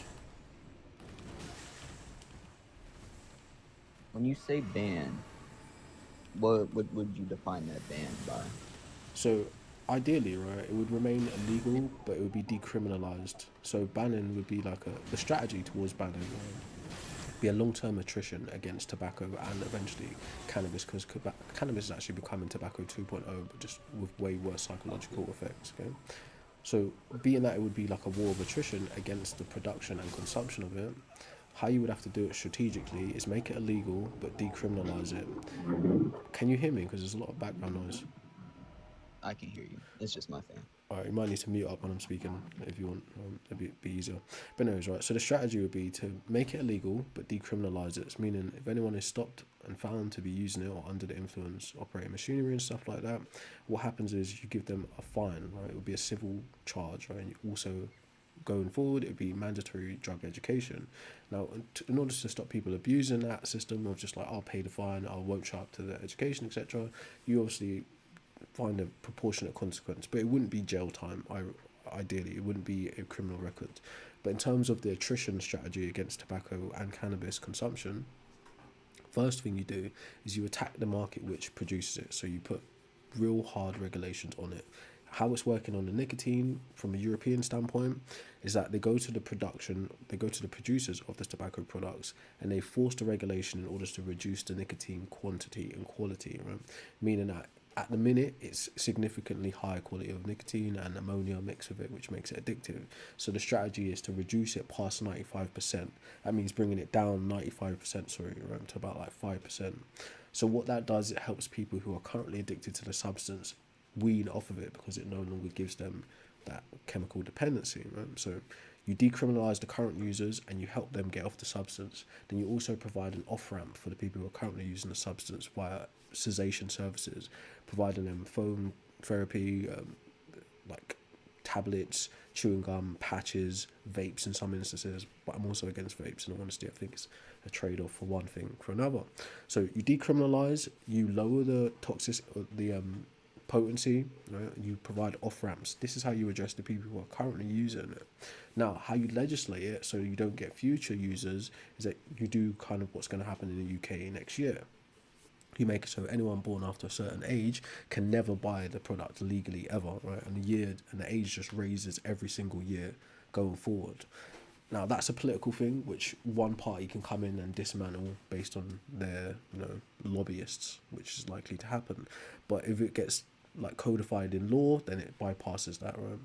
So you make it illegal for anyone under a certain age to buy it, right? And then you raise the year every year, so no children ever will be able to buy it legally. So you help the people who are currently addicted, right? You stop a younger market from being produced, and then you attack it socially. So you raise the consciousness of the problem socially, how people think about the substance abuse, how they interact with it. What this does is address the influence problem, because it is an influence problem, because 80% of smokers start smoking before the age of 20. So you address that by raising the consciousness socially, the issues of smoking, what it actually does to you, long-term effects, and you reduce that influence. So you help. Long-term, the strategy is to have it completely banned. So you have to do it from a corporate level, from a medical level, and from a social level. And that is the strategy to ban it long-term. Slime? It's not Slime. What was your name again, sorry? Reese. Reese. And that is very valid. Rehab, I forgot the word, but rehab, resist, and just not relight.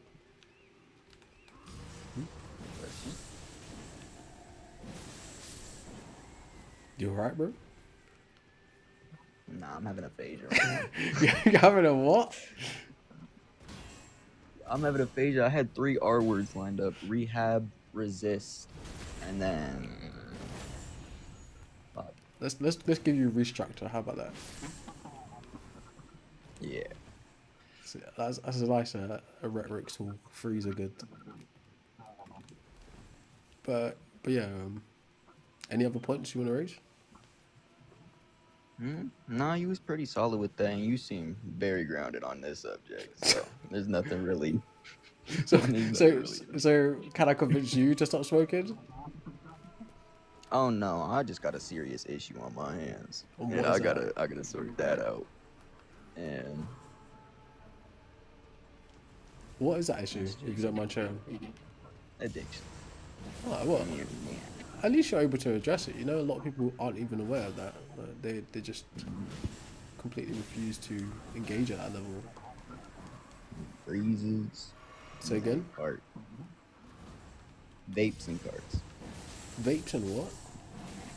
Cartridges. THC cartridges. Oh. Pumping ass, though.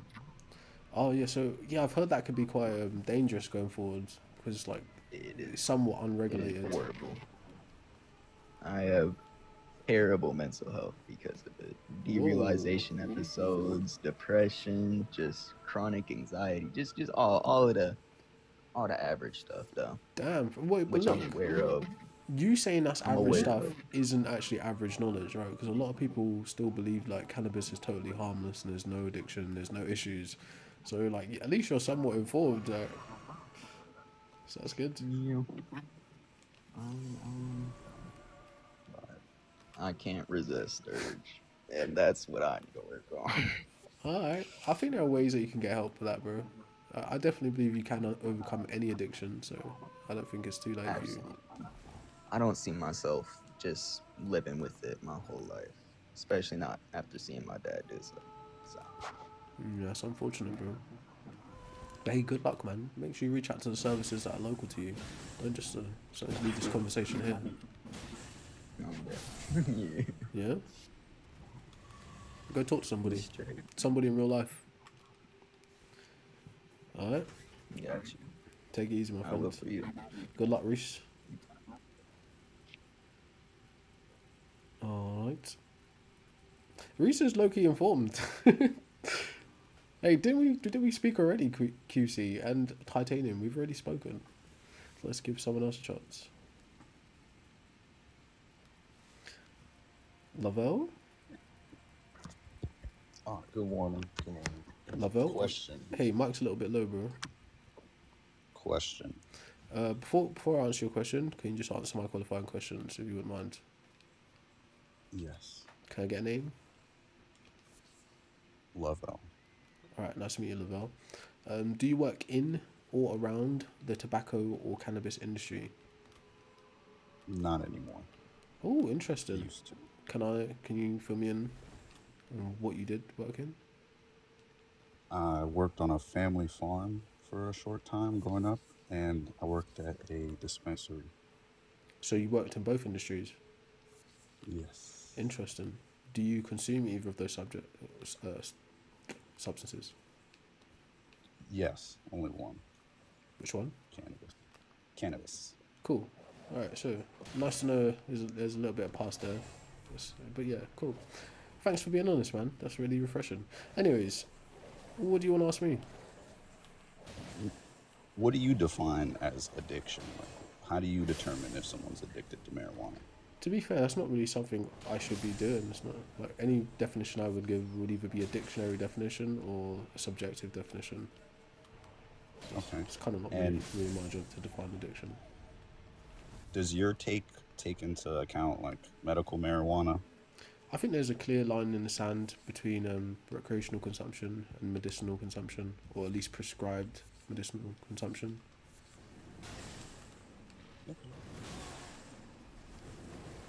You said earlier that you have the same opinion for alcohol, that it should also be banned. Yeah, eventually, ideally. I haven't researched it as much as I've researched this, but obviously I'm still not fully informed about this. Hence why I'm on TikTok talking about it. Gotcha. I'm just a little confused on, not confused. I feel like you generalized smoking. Marijuana clearly isn't as harmful and isn't as researched as tobacco. We know for a very long time the horrible things that stem from tobacco, heart disease, cancer, other things. Yeah, I think Why I think it's not long until generalize that them? data. I don't generalize them. I think there's a separation, but they inform each other. A lot of tobacco users are cannabis users, and a lot of cannabis users are tobacco users. But in general, I think that data that you're talking about surrounding the tobacco industry is pending for the cannabis industry, specifically the psychological harms. So I think it has a unique set of harms which can be worse than tobacco actually, societally also. Worse than tobacco? Yeah. What type of psychological harms? So there's a clear link between cannabis and psychosis and schizophrenia long-term use. There's a clear link between cannabis damaging prefrontal cortex development in children or youth under the age of 20 before they reach 25. So that means that's long-term health effects, long-term learning capability issues here. There's also systemically an issue with the raising of THC potency in these products, which would basically it would be akin to opioids and hard drugs eventually, if it not already. So I think it could be much worse than tobacco. Now, yes, we know well-studied information on the tobacco industry about respiratory illnesses, cancers, etc. We even know about tobacco cigarette butts being the most littered thing on the planet and the ecological issues with tobacco production. We know about that, but I think we're yet to start figuring out the problems of cannabis because too much propaganda is supporting it currently. Okay. You are very grounded in this decision. Okay, that's fair. I wanted more information on your side of the viewpoint, the argument. So what do you think? Do you think it should be banned? Or I not? somewhat agree, but there are niche things to account. I grew up on a Caribbean island. Growing cannabis is like a family thing. It's, I wouldn't say part of a religion, but it's, people have been doing it for a very long time and most likely will continue to do it for a very long time. Potency will I'm aware continue of to the increase. economic reality, especially in the West Indies. But if you you think about the history of farming in the West Indies, right, with like sugar cane and stuff like that, there's always been a certain, let's say, malevolent incentive behind the things that are produced. But it does make up a significant portion of the economy too. So there's that. I mean, like, I hear what you're saying, but like potency would increase for anything over time. Sugar has gotten more potent over the years. Like literally anything, fruits are becoming extremely sweet. Yeah, but Like this is human intervention, chemical engineering. This isn't naturally. fruits are not getting sweeter naturally. They're getting sweeter through chemical and human intervention. You realize the majority of the fruits that exist today are like bioengineered. They're like engineered things Yeah, like they're all bananas, bioengineered. tomatoes, all kinds of things that we take for granted in our shop, broccoli and stuff like that, are actually engineered by humans to be consumable. Like they've been grown like that. Okay, like for Yeah, instance, well, you being able to buy an apple year round is unnatural. Being able to buy a banana year round is unnatural. Being able to buy any fruit or vegetable year round is quite unnatural. Naturally, these things are grown in seasons, right? And only certain amounts of those will actually last. It's corporate surplus and production is what's brought us here. So the corners that we cut to get this year round access to these things have health consequences, societal consequences. Tobacco and cannabis being exactly the same. oh, I don't know. I just feel very uncomfortable with you saying exactly the same. Cannabis is very clearly not as harmful as tobacco or alcohol. No, but in the context of what I've just said, in terms of chemically engineering it to be more potent, more accessible, surplus production, it's exactly the same as fruits, veg, and other plants that are grown for their resources. It's no different. In fact, like cannabis has been worked on significantly faster to produce more potency faster than other natural substances. Like the THC Yes, I quality can of agree with that. cannabis was like under I've worked 10% on in that the side. 70s. Under 10% in the 70s. It's now an 80 to 90%. So how many years is that? You're right. You're right. No, so where's it going to be in the future? So it's not much different. There is a limit though. Obviously, it will reach a plateau. You hope, right? I won't say hope. It definitely will reach a plateau. You hope. You cannot. At some point, cannabis will not be stronger than cocaine, for example. Hey, Far you stretch, hope, but there's that thing there. Isn't cocaine or the cacao plant? I can't remember what it is. Isn't it just a plant also? it is a plant, but like it's a There you go, different brother. type of plant. Yeah, but it's what the humans do. This is what we're talking about. That's where it's analogous. If it was just left alone and wherever it grows naturally, like we wouldn't be having this conversation. It's what humans do to it. Also, you mentioned banning it earlier. I feel like that wouldn't work because even trying to ban alcohol, there would definitely be a black market. It 110%. There would Right. be a black market. So, Even if you tried to change the age. but so did you listen to what I was saying earlier on about what a black market is? A parallel market. But Correct. in America, we're trying to ban alcohol, and that did not go well. Yeah, so There I've absolutely actually was looked into that, and I don't think a lot of market on the side. people are informed about the prohibition. So the initial rollout of the prohibition was a Christian experiment, right, as one branch of the government. I can't remember who was in power at the time. Okay, it was actually enforced by only 1,500 agents, federal agents, for the entirety of the country. 1,500 people to police millions of people obviously wasn't going to work. The second thing is there were various loopholes in order to get alcohol still. So you could legally have it for a religious sacrament, you could get it prescribed by a doctor, and you can manufacture it for like chemical processes. So all of the actual legality of alcohol was still there. Then you've got the corruption of the police force and the vested interest of them themselves using alcohol. Part of what helped the bootlegging of alcohol become a thing during that time, the rise of Al Capone and all those kinds of people. It was a concerted effort. Okay, so prohibition, in terms of what happened in the 1920s and 30s. Oh yeah, and you had the Great Depression, and then shortly after World War II. Okay, so there were lots of economic stresses around that time, which made alcohol absolutely necessary. You have to intoxicate young men to send them into war for other psychological reasons. Okay, but anyways, all right. There are lots of mitigating factors, if you will, around why prohibition didn't work in that instance. But truth be told, it was never implemented properly anyway, so it's not really analogous to what we're talking about.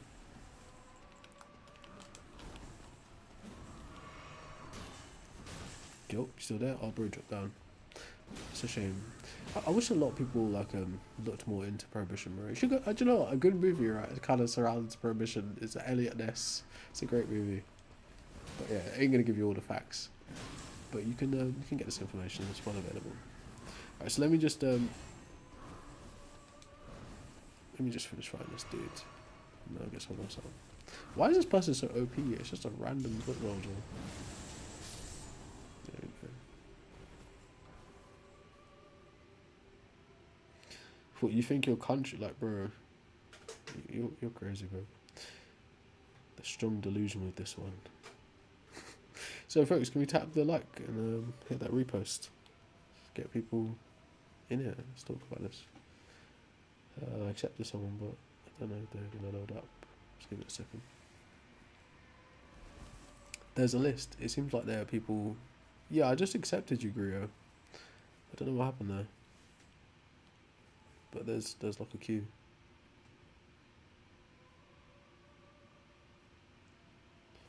Hello? Hello? How you doing, bro? Hello? Hello? Can you hear me? Yeah. What's your name, bro? Call me Red. Say again? Red, like the Red. color. Alright, nice to meet you, Red. Do you work in or around tobacco or cannabis industry? No. Do you consume... I should actually start asking, have you ever? Have you ever? Have I ever worked in there? No. Do I consume? Yes. Cool. Nice. Alright, so nice to meet you, Red. What do you want to talk about? The topic or a hot take? I was just listening in beforehand, and I kind of caught the tail end of the conversation, so I can't say definitively, but were you saying that because the implementation of prohibition wasn't correct, that it isn't relevant to bring up as a point? Well, in terms of... Oh, what is that noise? Oh, that's a cat. Alright, yeah, anyways. In terms of the way it was raised, I don't think American prohibition around alcohol is analogous to cannabis and what we're discussing going forward. But yes, a part of why prohibition failed was absolutely to do with how it was implemented and how it was actually policed at all, if at all. Doesn't it make it more relevant to bring up, though? Because failed implementation creates a bigger problem. Isn't that, like, Yeah, it's a good to know. legitimate concern? But yeah, but what do we do with the past, right? We learn from the mistakes and we improve, don't we? We don't say, oh, this doesn't work at So what all. we Like, learned hold on. was... Like, we look at the failings. Where did it fail? Right, it systemically failed. But I'm not actually in favor of prohibition in that way, anyways. Right, that's why I also think it's slightly a red herring to what's actually been discussed. So if you're not in favor of prohibition that way, when you say that they should be banned, what exactly are you like advocating for? So like a slow attrition, but yes, ultimately banning. So it would be socially shunned, and it would be politically isolated. Right, if that's the best way to put it. But it's not like this is illegal overnight, right? No, that's silly. So you're kind of... This is like such a minute definitional area, but like you're not actually asking it for it to be banned. You're just kind of hoping that people will naturally move away from it. Well, that's a part of it, right? You have to steer the public consciousness around these subjects, of course, but you also have to, you know, you have to approach this legally too. So, well, that's what I'm asking. You're saying like, You have why to I don't legislate, that's see what I was looking for. prohibition. Yeah. So I guess what is that legislation? Because if you're not saying I don't want to ban it outright, I don't want to do prohibition. I just want people to not want this. No, so look, they're both things are like both things can be true, right? I do want people to not want this. That's a part of the strategy, but I also want to legislate against it, right? But how the legislation has to be done, it's not like hey, you just walk into an office and switch on a switch and everything's illegal. It cannot be done that way, right? It's it's well studied that it cannot be done that way. So it's actually like a four-pronged strategy to approach it in order to have it banned ultimately. But it's a time thing. It's not like an instant thing. By time thing, so like by the year, say 2030, people over or under the age of 21 can't smoke, something like that. Well, yeah, probably, but I don't know. I'm not the type of person to be able to give a time limit like that. I'm just talking about how it would be, how the various strategies would be implemented. It couldn't be done overnight. I wouldn't be able to give a timeline. No. And then I can't tell by your accent. I'm American. Are you from or know anything? Are you basing this out of like America, or is this just world politics? I'm just in England, but yeah, I guess since I'm speaking to Americans, it's kind of a geopolitical matter. But hey, consumption of a substance is quite universal, isn't it? Yeah, I guess the difference in the philosophy of thought as an American is that when we look at like our value system, good and bad isn't really where we draw the line. It's freedom, What is which your I what is and your that's value such a system? I'm saying, well, I am like a religious person. I do have a good and bad value system, but I'm saying as What Americans, is the American value something being system? the degree of freedom which it provides, something being good or bad isn't really relevant. Do you think that's Freedom unique in to America? America, I think volatility to the degree it is, yes. Alright, so there's like, obviously you live in your country. I'm not disrespecting your country, but there's a certain level of delusion in terms of like autonomy to an extent, like meaning you think that's something that you introduce. Now, of course, the idea, the market of America is a No, land of not freedom, freedom of it. but like Not freedom there's in and of itself is something we introduce, no. yeah, a lot of these philosophies are actually coming from Europe. The majority of them, right? The legal frameworks I'm not are almost entirely from Europe. I'm not talking about the legal framework, I'm talking about the cultural mindset. You're saying we Yeah, should do this as in like an ought to claim. That's not how Americans think. that's your opinion, right? You can't speak for America as if it's a monolith. That's your opinion. Where you Uh, stand politically and religiously is informing that opinion. But I'm not making an ought to claim in a moralistic sense. But yes, I, morality how is involved. how can an ought claim not be a moral claim? Or I'm not making it in a moral framing though. We talk about legal framework. But yes, moral is involved, like I said. Brother, we base legislation off of morality. I know, right? I'm absolutely aware, right? But it's not an entirely moral matter, right? Because, right, put it this way: if your views surround the idea of freedom, like as your primary concern, right, then you'd be more akin to a guy like John Stuart Mill. But even John Stuart Mill said there has to be limitations on freedoms in order to ensure freedoms or future freedoms. Okay, so yes, morality is involved in this, but it's not entirely a moral issue. Right? It's a part of it. That's what I'm trying to Yeah, make a distinction.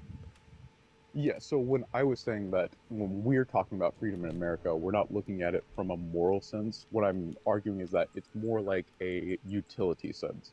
Does this degree of freedom benefit people in a what could be seen as arbitrary because it's not based on morality? Basically, do people enjoy it? How much negative detriment does it cause to other people? Right. So that is a type of moral view on it, right? But yes, the in terms of you thinking about the utility of freedoms, it is a limitation on freedoms. This is what I'm saying to you. Is right. So how does one explain this? Okay, if 80% of all smokers begin smoking before the age of 20, that means most of them begin smoking as children, right? They don't have the cognitive capacity to make informed decisions. So there's clearly a level of coercion happening there, meaning their rights to a healthy and free and safe life have been violated already. Right? So their freedom to have that safe environment has been taken from them. That's the kind of thing I'm saying to you. So if in the example of the John Stuart Mills, right? A person shouldn't be able to sell themselves into slavery. Why? Right? Why do we have to put a limit on this particular freedom? Because if a person sells themselves into slavery, then that prohibits future freedoms, right? It stops future freedoms from being possible because you've used your current freedom to remove your future freedom. Right? So how this is analogous to the child, right? Beginning to smoke and developing a chemical dependency as a child inhibits future freedoms. Okay? because you now are influenced by substance abuse, right? And substance or chemical dependence helps make your decisions, therefore limiting your future freedoms. Right? Health outcomes also. Yeah, so I think I agree with most of what you're saying. I think the philosophy when it comes to the American side of it is we understand that that's true. That's why it is illegal for kids to smoke, and it's also illegal for you to sell to kids. People still use their freedom to do that. It is a flaw of our legislative system, but it is in a way where when I started this conversation going back to prohibition, it's a failure. We tried to stop it, and it actually ended up expediting the process more. And what happened is high schoolers just buy from people who are in That's senior year. right. So that's a view. It's not necessarily a fact unilaterally, right? Yes, I agree. No, I mean, Certain things are illegal, but when you say prohibition, you're clearly pointing to the prohibition of alcohol in the 20s and 30s. well, I'm bringing up not prohibition of alcohol specifically. I'm bringing up how a failure to legislate something appropriately actually exacerbates the problem. Yeah, that's a view. That's your reading of the situation. But as I stated No, that's earlier on, I'm saying in how you implement that prohibition is makes all the difference. Okay, so if it's But I'm not not being talking about hypothetically for what was cigarettes. I'm saying in America we did fail. I'm saying our attempts to limit it failed. okay, but that's something that we're trying to address. So are you saying, all right, look, if you fail at something, right, just never do it again. Don't make any improvements. Don't innovate. Is that what you're saying? No, I'm saying that we have to look at what the failures were. If you really do want Yeah, this, you have that's what I'm to. saying to you. Yeah, Hence why so there's a we have to look strategy. at. You haven't told me the strategy yet. Oh, cool. All right. So, how it's ideally being. Oh, what's going on here? Why haven't we got the safe? Oh, we got an enemy. But anyways, right. How it's been proposed to be tackled in the UK and in Europe is basically an attrition style of technique, right, or style of strategy. So the first thing you do, right, is you attack the production of tobacco, nicotine, and also it will be cannabis should it become fully commercialized in the UK. It's somewhat getting there, but I personally don't want to see it fully get there, right? But anyways, right, how you attack this, right, is four ways. So you help the people who are currently addicted. There are two main ways to help the people that are currently addicted. You make it illegal, but you decriminalize it. So you don't F up the humans' future freedoms in terms of giving them a criminal record, having them go into the system, etc. So how do you still police that in a legal framework, right? You make it illegal, but you decriminalize it. So you now start to issue fines. Now there's a financial penalty within terms of policing this, right? Then you make drug education mandatory. Now there are going to be limitations on that too, right? How many times can you violate this social kind of setup until it needs to become criminal? That's something that should be looked into further. So right, first strategy, you help the people who are currently addicted by making it illegal but decriminalizing it and offering them help. The second strategy to help the people who are currently addicted is that you decrease the potency of the product in a manufacturing level. Let's just ban this guy because he's kind of annoying me. Sorry. There you go. I'm listening. Don't spam in the chat. You will be blocked. Right. Right. So, anyways, right. So you attack the manufacturing of the product, right? Nicotine in cigarettes, instance, THC in cannabis is instance, right? So you make the people who manufacture it reduce the quality and quantity of the addictive substance. So you reduce it by 95%. That makes it easier for the people who are currently addicted to it to get off of it, right? Then you offer those people who are currently addicted an off-ramp via cessation services. So you give them patches, chewing gum, talking therapy, like distractions to actually deal with the addiction, right? And other outlets, etc. Can I And say then, but I'm wait, confused? but wait. I just want to clarify something. Right, cool. When you said you want to, the second stage was diluting it from the manufacturers. If the first stage was making it's not illegal to have it, but you can't sell it. I'm not speaking about it in stages in terms of do this then do that. I'm just talking about that. Okay, overall just strategy. in general, not step I'm one, not step saying two. in Okay. steps like in that sense. Right? Okay, So you got the decriminalize. You got make it illegal but decriminalize it. Okay, reduce the potency of it. Offer smoking cessation services. Now, how do you tackle the influence, right? You make it illegal for anyone under a certain age to ever purchase a cigarette again going forward. So you limit the market's access to children. Although the market is technically already limited in access to children, you make it explicitly different, right? As before, it's like 18, you can buy this, you can buy that. 21, you can buy this, you can buy that. And now it's the age will continuously go up and up and up, right? So there will never be a legal ceiling for a child that's born after a certain year to ever buy it again. Okay. We, I think we have a term for that. It's called like a grandfather clause, where it's essentially if you're born by this age, you can continue to do it, but everyone born after that age Yeah. is phased out. That's Yeah, okay, that's apparently a law that's going to be coming into play in the UK next year. Right? So, and the other strategy on attacking the future generation of, the future exploitation of our generations, right, is one, you make it so they can never legally buy it again, right?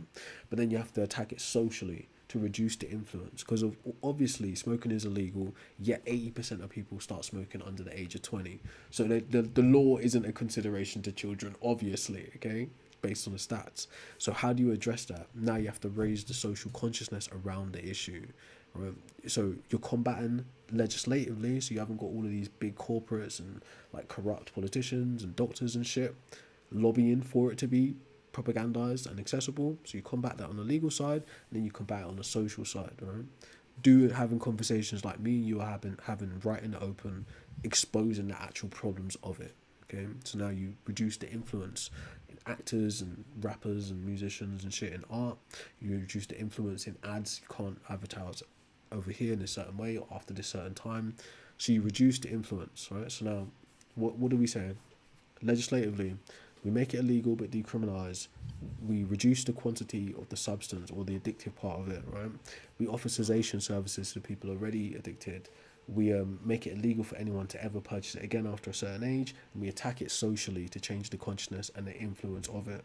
Okay, we ended up with 5. But yes, that would be a long-term strategy to banning outright, not overnight. I think most of what you're saying is actually pretty effective policy, especially for the geography or like the type of landscape. Again, not super familiar with UK politics, but I can think of like 100 reasons why Americans would freak out over what you're saying. But I do think it's not like unreasonable. Yeah, but we can also look at points in history where Americans have given up certain rights in order to attain certain securities. Now you can make an argument about, like a libertarian argument of government shouldn't like be having overreach in your personal autonomy, like what you do essually, what you consume. Yeah, agreed. I actually agree, but you have to also realize those arguments have been made from a place of fear. Arguing from a place of fear is never rational. If it's unjustified fear, yes. If there's historical precedent for a government usurping more power as you continue to allow them, that's not unjustified. Yeah, And there is. that's across the world. That's a fact, right? But what is that? A Yeah. systemic failing? Because what? Right. So in a certain framing that we're looking at it in today, right? We're looking at the government as this overarching tyrant, an entity that abuses us as the civilians. The reality is, governmental structures are always supposed to be set up to represent the will of the people. So there's a systemic failing in the overarching view of what a government should be and how it should operate. Okay, but what people miss is that the people who are going to end up in government are also people who are also susceptible to politics and influence on their way, right? Of course. Yeah. So if people don't address that, the argument of fear of overreach is never going to be resolved. Whether it's information collection, like for instance, why is no one arguing or an uproar about biodata collection for crossing the border? It's now mandatory to give your fingerprints, your eyes, it'll be your saliva and your blood next, right? Just across the border in the EU, but no one's saying anything about it. In the same Trust way, me, after Americans would. no, but in the same way that after 9/11, Americans forfeited so many freedoms in the guise of combating terrorism. You we all literally admit live that in was a surveillance state. mistake. Exactly, right? So And we there are regret giving up instances, our freedom. right? But there are We regret instances, giving it up. right? We don't want to do that. I agree. We I agree. regret the Patriot Act. I agree, right? But the thing is, what people see in hindsight is actually right. We do need safety. We do need parameters and safety nets, but it's how we do it, right? And who keeps an eye on who gets the contracts, right? Those things makes a difference. We realized how much Make a difference. of I would argue that is incorrect. Post 9/11, we fearmongered ourselves into the Patriot Act, and over the next 2 decades realized how pointless and arbitrary it was for us to do that. Right. TSA has literally never stopped anyone in their entire life. Like, I don't know the ins and outs. Freedom. Yeah, no, I'm just saying that like our freedoms were given up out of fear, and then when we thought that this was a temporary moratorium or that we would not have extreme government overreach from it, we did. And I think that's why honestly, if you drill down on most Americans, they'll probably agree with you. They're just scared if I give in to this now, the government can do this exact same method with anything forever now. Yeah, but that again, it's wrong because look, you It's me it's saying all true right. So enough. so me It's saying to true you, enough to right? be feared. Like I don't know what you do in your personal life, but let's just imagine we're just two sober kings, right? We're just normal people, okay? Me For sure, saying to for you, sure. hey, look, I'm gonna ban crack and heroin and cocaine, right? Me saying that to you is not like, but if you ban crack, heroin, and cocaine, then I won't be able to get crack, heroin, and cocaine. Like, you already know I'm not going to use crack, heroin, or cocaine because it damages me, okay? In the same sense, if I say to you, hey, I'm going to ban putting lead in this, right? You're not going to be like, but banning lead, like, I want to put lead in stuff, right? If I say, hey, you can't put asbestos in these building materials anymore, you're going to be like, but I want to put asbestos. No, you, like, logically, you wouldn't be like that because you can see the harms in them, right? You would okay, so the asbestos and lead, yes, even though we did actually put both those things in our product when we knew they were bad, we had to after the health effect came out, which is a favor inside of it is a point inside of your favor that after we found out how bad lead and asbestos was, we banned them. But at a corporate level, they wanted it, didn't they? They did, they did. Ah, there you Very go. scary, yes. But on a But civilian but level, again, this is again the American mindset. Might sound crazy to you. The other examples you gave about crack and meth, there is a surprising amount of the population that is completely okay with that being legal in specific areas. yeah, of The course. idea of As long as it's American not freedom, them. yes, that's Yeah, the idea of exactly. American As long as freedom. there's not We harming have them, 50, but it is harming we them. have you're allowed to make decisions that harm you because we don't base our what our decision values should be based off of what's good and bad for us, just off of what we want, what creates more freedom. If one of the 50 states wants to do it, we will get data out of them. We don't care, quite frankly, if it's good or bad. That might be true in an American context, but in terms of overall harm reduction, it's not consistent. I, It I doesn't make agree. any I agree. sense. I agree with you that it isn't consistent with overall harm reduction. That is not the priority goal of America.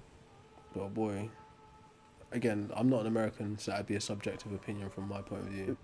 It's one of those things where like we obviously if on a federal level if you suggested let's legalize crack there will be like a revolt the next day, but if Washington state wants to do it, who cares? That's their decision. Yeah, but then here's the reality of it. Like, what happened with the whole issue of CIA basically funding terrorism via distributing crack cocaine, and marijuana, In the destabilizing 70s all and of the 80s. Caribbean countries, Cuba, etc., etc. Oh, they did that stateside too. They sent it Yeah, into black communities for us to pick on them. so there you go, right? You'd be helping Yeah, so yourself. so the mistake was that You because we literally over defend yourself from prosecuted that.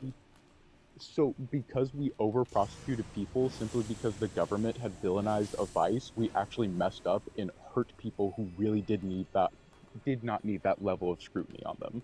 Look, I'm aware of the over policing, but you know what that is? That's a systemic racial issue, right? That's not actually the substance because they can Yeah, pivot. that's our fear. That's our fear is that No, we will get fear mongered into doing something, give up more powers than we're aware that we're right. giving up, and But the hurt point, people that we do not realize we're hurting. but the point people miss is, look, the racist system or the legislative system and the policing would only pivot to something else anyway, right? It's not the drug itself, the vice itself isn't the issue in terms of the over policing, the over criminalization. It's the racist structure of how your law is implemented. Because it would just be, oh, you wear grey hoodies. Grey hoodies are a threat. Why do you need to cover your face? Like, why do you need to cover up in the rain? Like, it would just move to the There's next actually thing. because there was, It'd move there to was the next actually an excuse. it was actually because Americans were already racist enough to buy it. Basically, everyone in America was smoking weed in the 70s or 80s, but we specifically cracked down on hippie communities were smoking weed because we were willing to buy into that. We Because did the of same thing. communism. No, I mean, we did the same Because thing of with weed back after communism. Prohibition. Remember when they repealed Prohibition, when they reversed Prohibition, and the agency that was in charge of it had nothing funding them anymore, so they went after Mexicans with weed? I don't know that. I don't know all the details. Yeah, so again, they will use anything, and as long as there's it's not that the government itself, which they are racist, because like you said, the government is just filled up with people who already live there. Yeah, they would pivot to But something if there's else. it's not that there has to already be something else for Americans to believe are racist. No, like sorry. The point is getting a little bit conflated, right? in terms of the actual damage it would do systemically by having it criminalized historically, right? Yes, it was over policed, and people were picked on because of it. But you also got to consider in America they had a system of black laws, meaning after we allegedly make slavery illegal, we outlaw it. We now go about setting up legislation to imprison and enslave black people.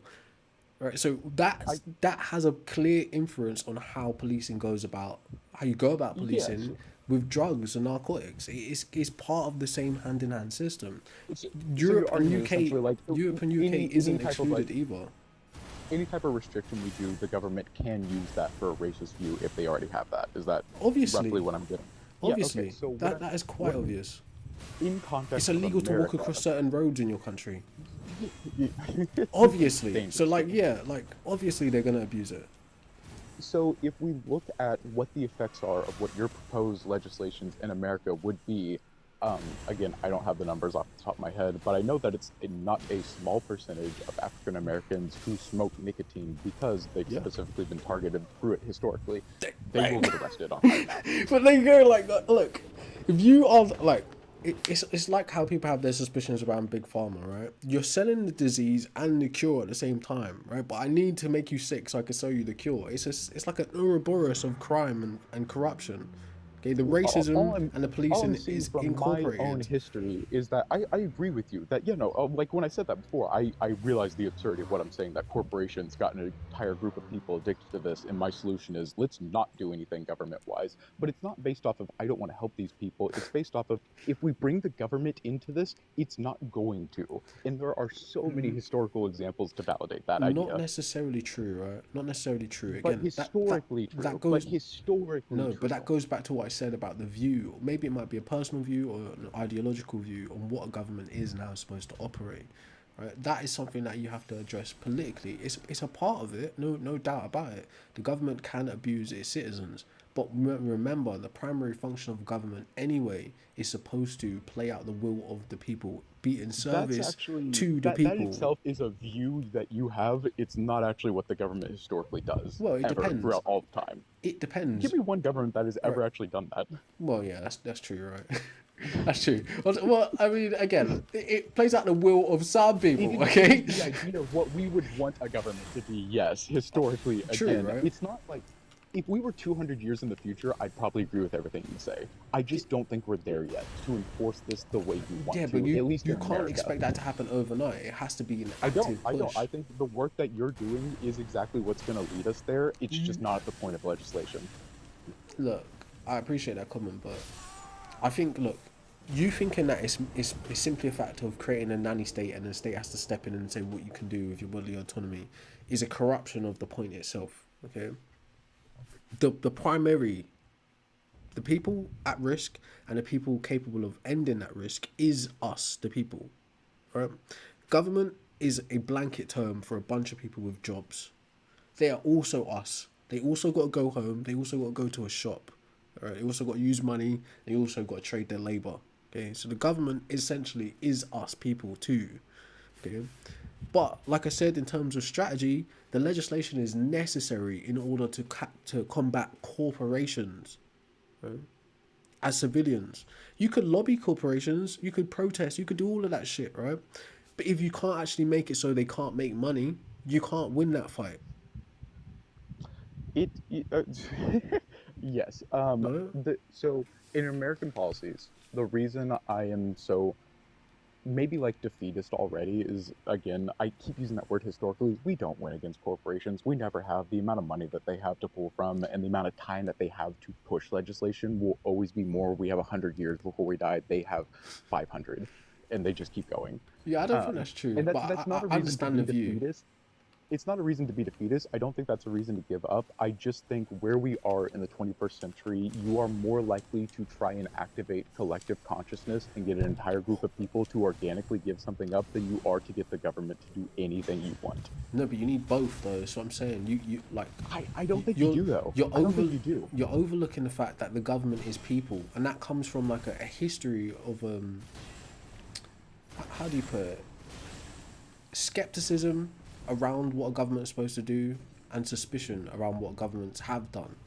But primarily, governments is like in our modern context, ever since like 2008 zeitgeist type of times, people, well, even before then, right, like Bolshevik revolution, people have thought of yeah. governments as like, oh, this blanket term, this puppet master up there, but no, it's people. It's people with jobs, people with names, right? If you can learn to realize that, you can say It is people. every conversation you have where someone says, "Oh, the government's doing this," you go, "No, look, stop." Right? Who in which department did that? Once you get to that level, you can get past the illusion of it's some overlord, just like some iron veil that but you can't cross. but It's someone with a job inevitably making a decision. you're inevitably going to have to invoke class consciousness anyways. Even if you can figure it out, you still have to get everyone else to put in the same amount of groundwork and vote the same way. To an extent, right? But you that's what I'm you saying. also got to meet people where they're at, right? Like, can a child make their own breakfast and food? No. But can your fellow But they man also think can't. the same But intellectual level as they every can't other vote man? Not either. They necessarily. can't. The kid can't vote, so I don't really have to convince them of anything. Right, but you Again, have if to I'm trying to provide. appeal, You have if to I'm trying to appeal my provide government, provisions, though. This is what I'm trying to say to you. You have to provide the provisions where people can't provide it for themselves, and that might be intellectually, that might be legislatively. Right? That's what I'm saying to you. oh, so that's actually, yeah, that's actually what I'm saying. I guess my whole argument is that in America, specifically, you don't have to wait on the government. I don't know if you guys are like that. If you want something, you don't have to wait for it to become legislation. You can just enforce that yourself. Well, I don't know how exactly I work in the UK, but I got to walk a fine line in that kind of view. Oh, We wouldn't like obviously there you enforce go. in like a physical sense. No, obviously, but we don't really wait to see if our government's going to do something for us. If we want something, we just start doing it until the government tells us, no, you can't do that anymore. Well, yeah, that's how most laws are set up, though. Right? Most Yeah, laws are so retroactive. So So yeah. ultimately, I think by the time we get to the point where we can legislate nicotine out of society, it should be at a point where everyone's just already given it up. It's not Ah. being legislated. Marlboro just collapsed because nobody's buying in America. Yeah, that's where I think you're that's gonna my have. want too. I want that too. But like you look, you have to fight the corporations while doing that. Who is producing it? Who is creating this? Like, it's an argument that their actual business model is to get young kids addicted. What sense would it make to run a cigarette or tobacco or any kind of like vice-based company and target people who are 50-year-olds?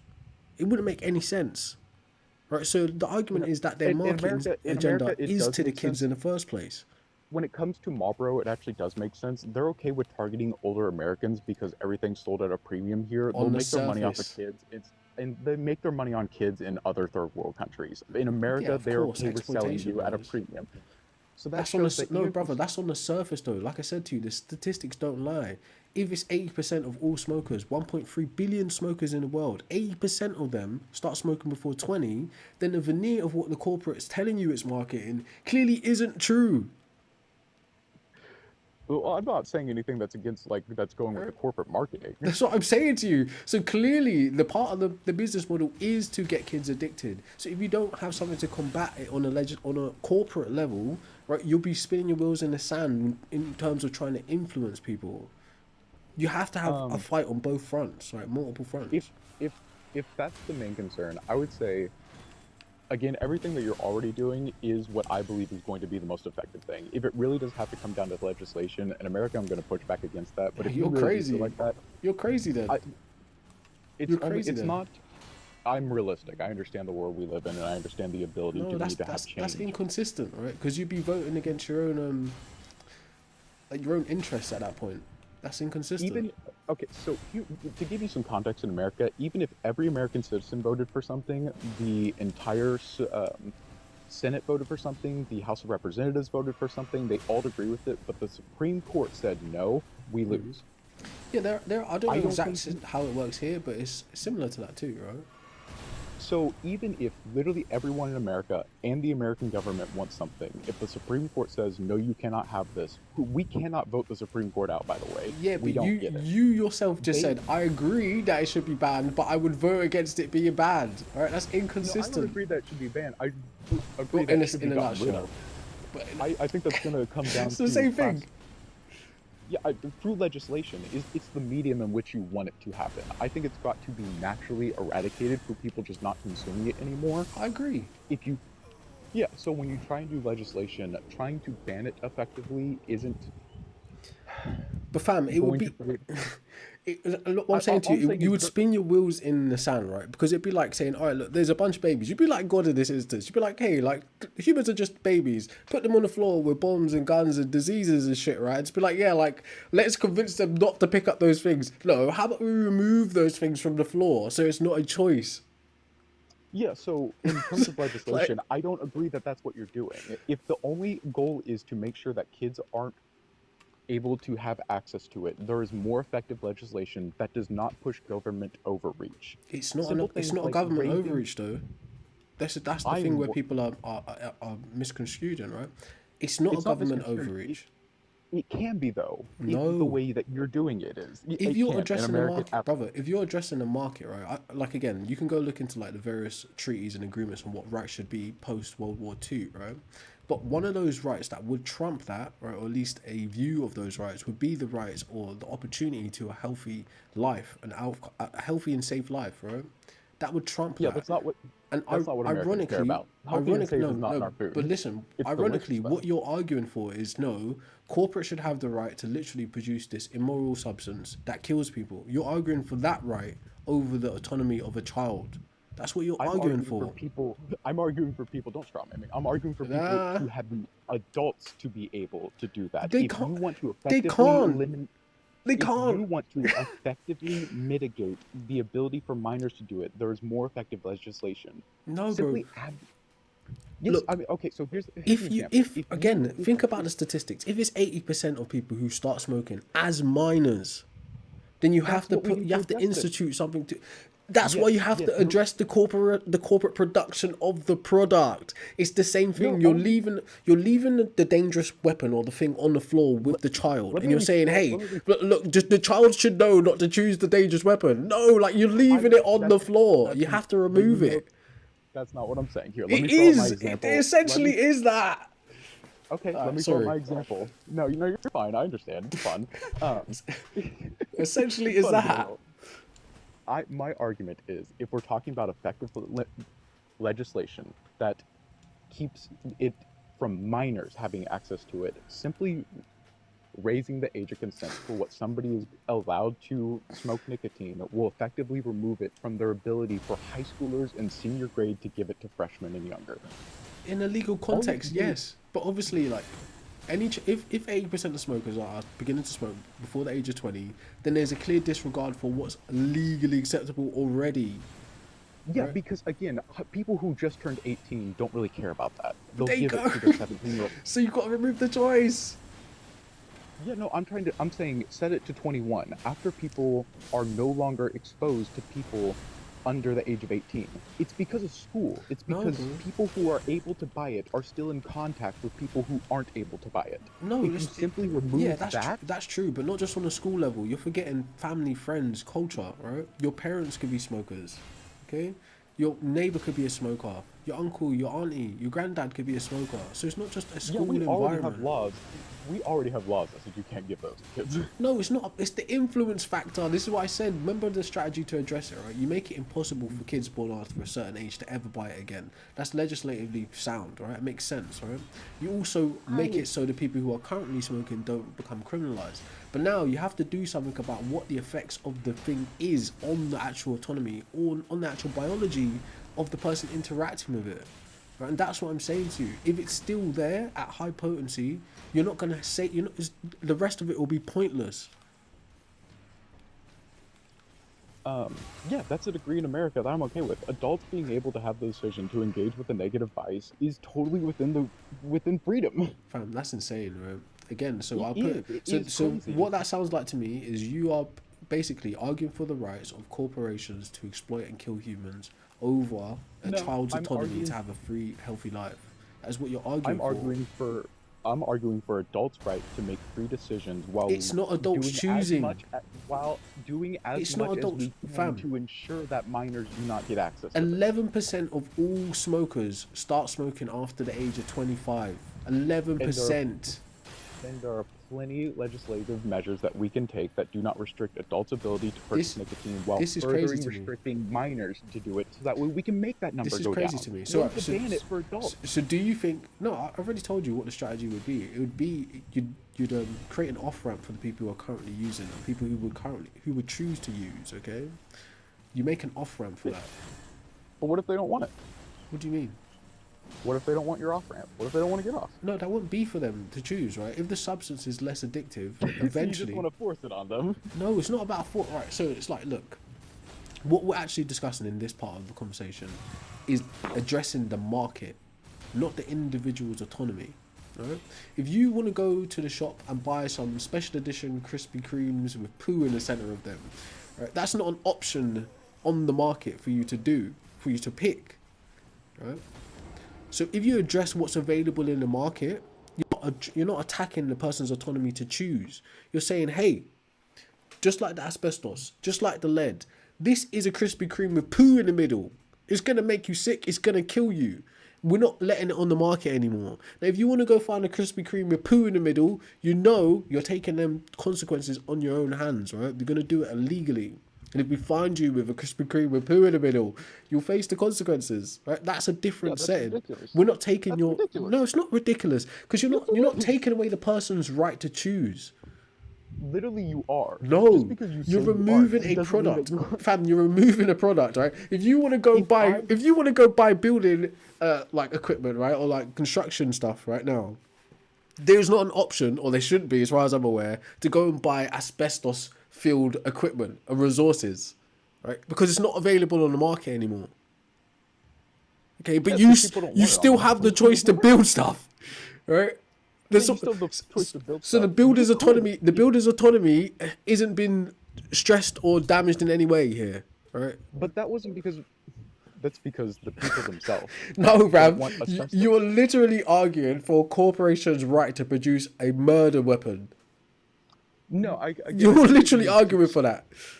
You can repeat what you want over and over. I'm not coming from the argument of corporations. I'm You always are. coming from the argument of people. All right. So like people are same, people are getting in the upset, same right? way So that you make said your last government point. is fundamentally just people. So are corporations fundamentally. That doesn't make you view them any more favorably. The same Well, dissuasive fear corporations that are you have entities, though. So they So are full of governments. people, So but are they governments, operate but as they're people. composed of people. No, So are but governments. there's Governments are the entities. difference, right?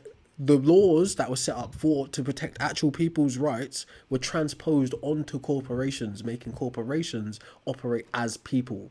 So there's a difference Yeah, between no, a corporation it's- and a government.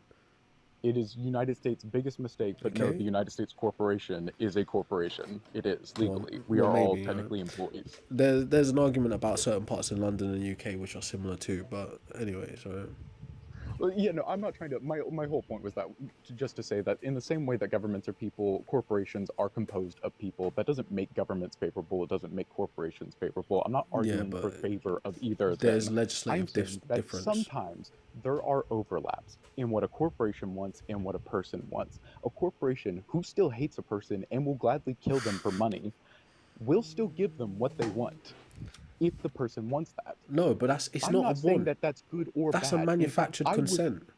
I would argue that it is bad, but it is still free. You're talking about No, the it's freedom not. of outcome. I'm You talking you about robbed the of choice. freedom. No, you're talking about freedom of outcome. That's a No, difference. no, I'm fam. talking about No, freedom of like, choice. no one is free from outcome, right? Straight up and down. Whether you believe in If free you will or not, remove you're the not free from ability for them outcome. to engage with nicotine, Fam. they are free from the addiction from it. No, That is freedom look, of all right. outcome. I'm losing my point here, right? What is fuck it? I can't even bother. Right, we're just going to spin in circles at this point. Just forget it. Just forget it. Just forget it. Okay. All right. Just forget it. So I'll allow you to make your last point and we'll end it here because it's been like 45 minutes. Okay, yeah.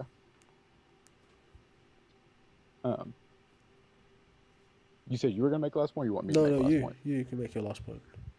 Oh, again, I think while we do disagree on a lot of stuff, I think a lot of that's going to come from cultural differences on where we live. I think ultimately we want the same end goal for people to be healthy and safe and happy. I believe that happiness is implicitly tied to their ability to make choices, and that sometimes those choices are not good for those people. What we should do is make legislation that still gives them the ability to make choices while limiting the ability for people who cannot make informed decisions can't get those decisions. We should not, to sum it up, we should not make it impossible for adults, legal consenting adults, to make decisions, even if it's bad for them. We should just restrict the ability for kids to do it. I think there is legislation that can do that without reaching government overreach. Okay, you're wrong respectfully, but it was nice speaking to you, bro. It was nice speaking to you too. Have a great rest of your day. Take care, bro. You as well. Alright, big up to my guy. I've forgotten his name, bro. What was your name if you're still in the chat? I forgot your name. Because why he was wrong is because this isn't about a person's choice. It's not about libertarian politics. The person has a choice to buy whatever they want, right? But you can't buy something that isn't produced. Like you can't buy the Krispy Kreme with poo in the middle because it isn't manufactured. Okay? They have the personal autonomy to choose whatever they want still. You can't choose something that doesn't exist. That's what I'm saying to you.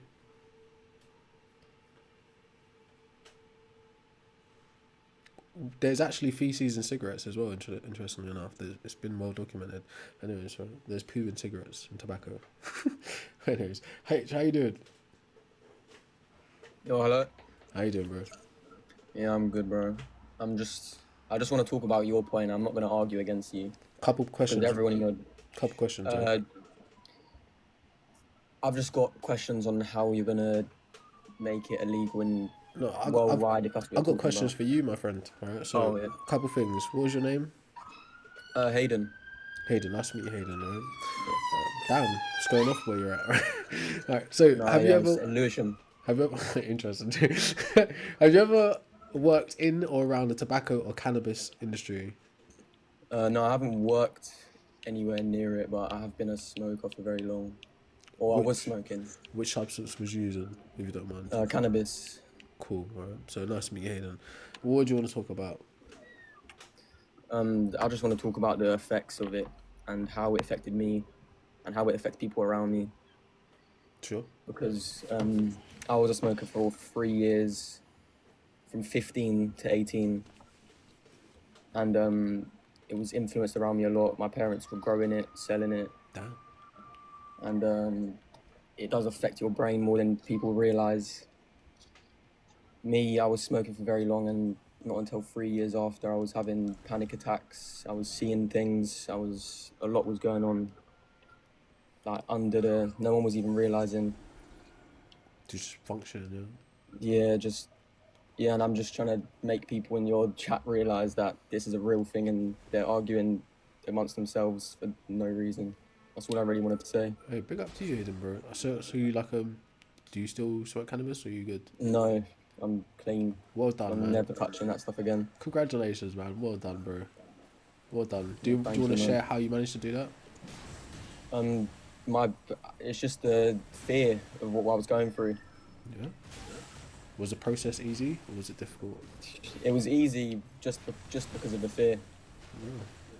Hey, big up to you, man. It was nice hearing your story. I mean, I'm not much of a testimony guy, but it is nice to hear success stories like that. So good on you, man.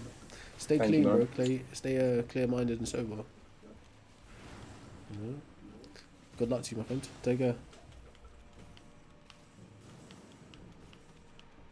Alright. Right, there are people before you, you just been like just crazy shouting. Yo. Hello, Eric. Hello? Hello. Hello, bro. So what would you like said, to be called? What's the legal... Oh, I'm Chill sorry. You go ahead. Chill out, yeah. What's your name, bro? Eric. Do you have you ever worked in or around the tobacco or cannabis industries? Nah. Do you use any of those substances? Yes, I do. I smoke weed. I don't smoke nicotine. Cool. Alright, so what do you want to ask me, bro? I had one question. You said you live in the UK, right? Mm-hmm. So, what's the legal age to drink there? I think it might be 18. 18. So do you think alcohol should be banned? Yeah, eventually, yeah. Do you think alcohol is more of a problem or less of a problem than nicotine and cannabis? Well, currently it's obviously more of a problem than cannabis, but to be fair, they are two different issues, but they both have problems. Two different issues? Alright. So I understand why you'd want to ban nicotine. That makes sense to me. I do understand the harm, and cannabis does have harm too. I'm not denying that. There is, health effects to smoking cannabis, but some people smoke it medically. It helps a lot of people, and a lot of people aren't addicted to it. I know multiple people who will smoke maybe once a week, and they're not addicted to it in any capacity. No, that's your opinion, but it's very well documented that marijuana is an addictive substance. I don't. I actually disagree. I don't think that's really an opinion. You can do a lot of research Doesn't on matter it. if you disagree or not. It's not physically addictive. It It's is. mentally addictive. You could say that's an It's opinion. chemically addictive and psychologically addictive. It's documented. It's Not well studied. physically. It's not physically addictive though. You Yes, can it be is. mentally addicted to anything. Do you want me to You can be explain? mentally addicted to food. Do you want me to explain? Yeah, sure. Go ahead. My bad. All right. So THC in cannabis, right? Well, there's two levels to this, right? So naturally, you have a system called the endocannabinoid system, right? Something you have in your brain. Don't ask me exactly how it works. I don't really know, but it does have something to do with dopamine production and rewards. Right? But anyways, right? The exposure to exogenous cannabis or THC messes up that endocannabinoid system in your brain, meaning your body stops producing dopamine when we're associated with various different stimuli. Okay, so it starts to become chemically dependent on that exogenous dopamine coming from the THC. But what also happens is you build a resistance to the THC and you start requiring higher and higher potencies to experience the same level of dopamine release. So chemically, you become dependent on that substance to regulate your emotions, your mood, your appetite, etc. So you can become chemically dependent on cannabis. Now, the psychological aspect of addiction is very real. You could be addicted to things that have nothing to do with any exogenous external substances. But that's also a part of it. So yeah, it's well documented, bro.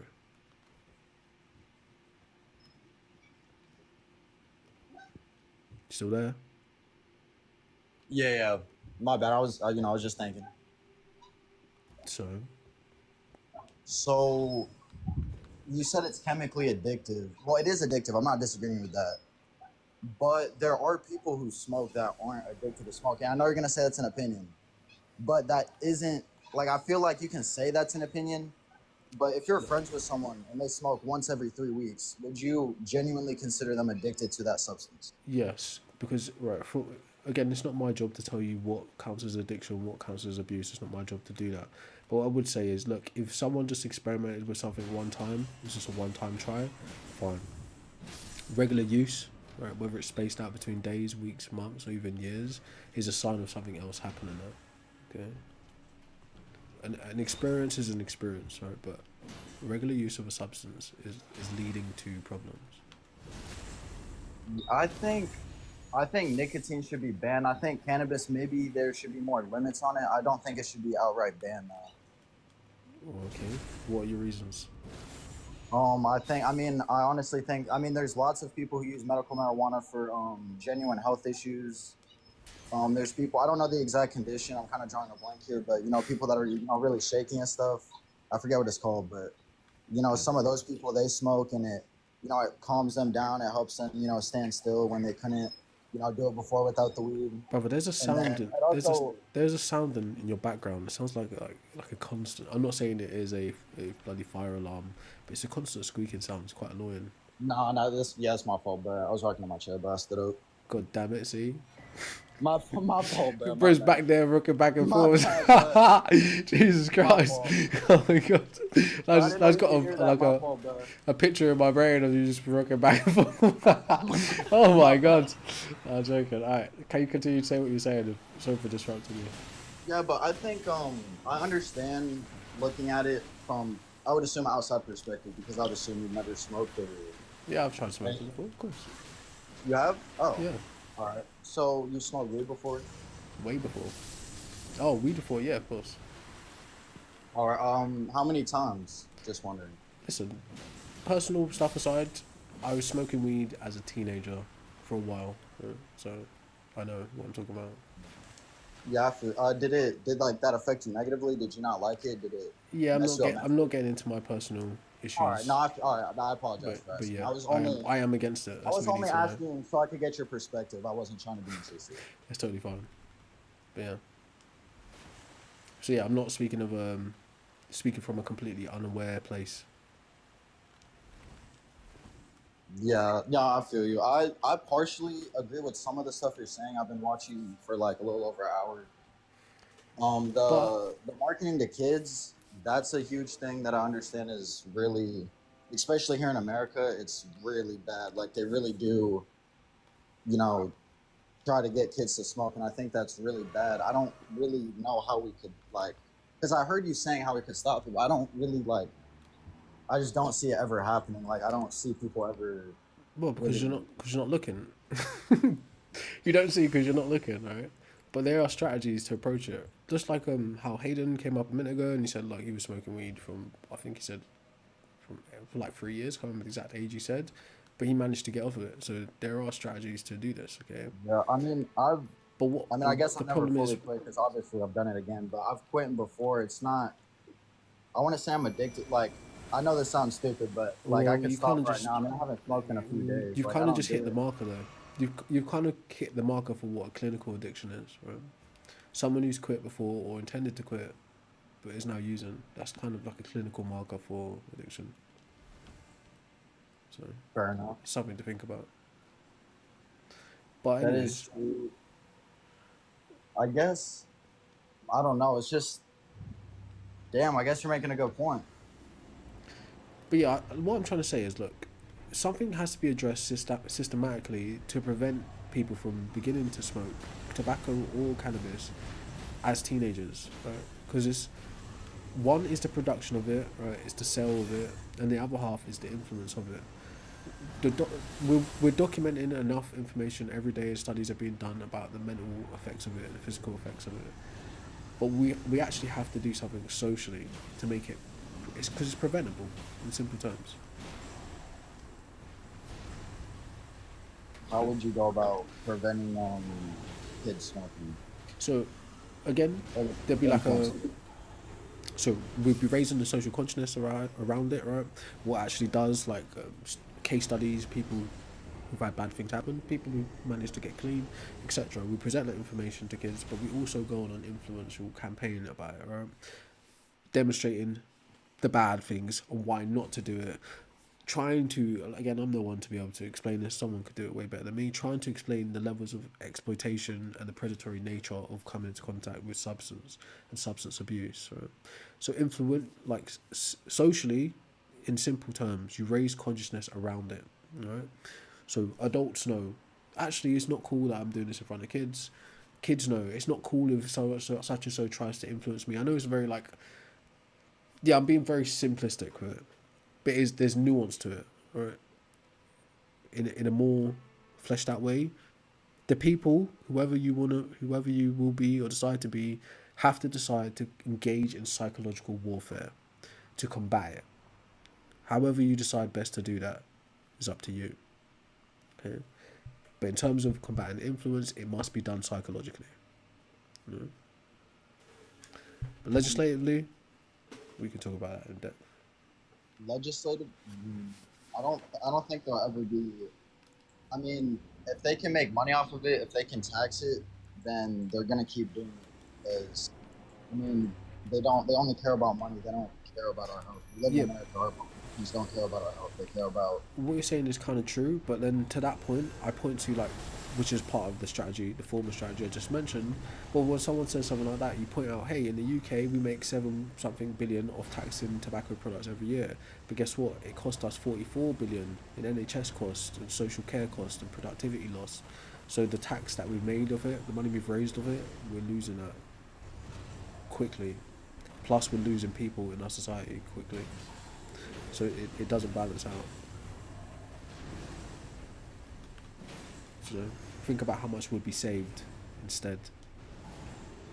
How much could be put into the economy if you still had that many people alive? That's definitely a good point. I'm not disagreeing with that. That it makes sense. That definitely makes sense. But I'm saying, like the way our government works, our politicians aren't going to do that. Like they don't have our best interest in mind. You know what I'm saying? That's the reason You're why. breaking up, bro. You're breaking up. I can't hear you properly. Like moving back. Oh, I'm sorry. I said, fuck, bro, you got me off my train of thought. You're saying the politicians won't do that. They won't legislate it. Oh yes, the our politicians they could do that, and then they could use that money easily for education. You know, something that's good for us. But that's the problem to begin with, is that they don't have our best interest in mind. That's why So get into this politics problem then. has become the problem it's become. So get into politics then. If you, you have to vote for your interests, or what you have to do is like It's you a have to vote two-sided for thing. people We're that you both on the can same side. pressure. Right? So there's a political strategy where people say, look, if I can't vote for the person I want in power, then I'm going to vote for the person that's the most compromisable, someone I can pressure politically to do what I want them to do. Right? So You some can't people really. say you don't vote for the person you want to win. You vote for your op. You vote for the enemy that you can beat.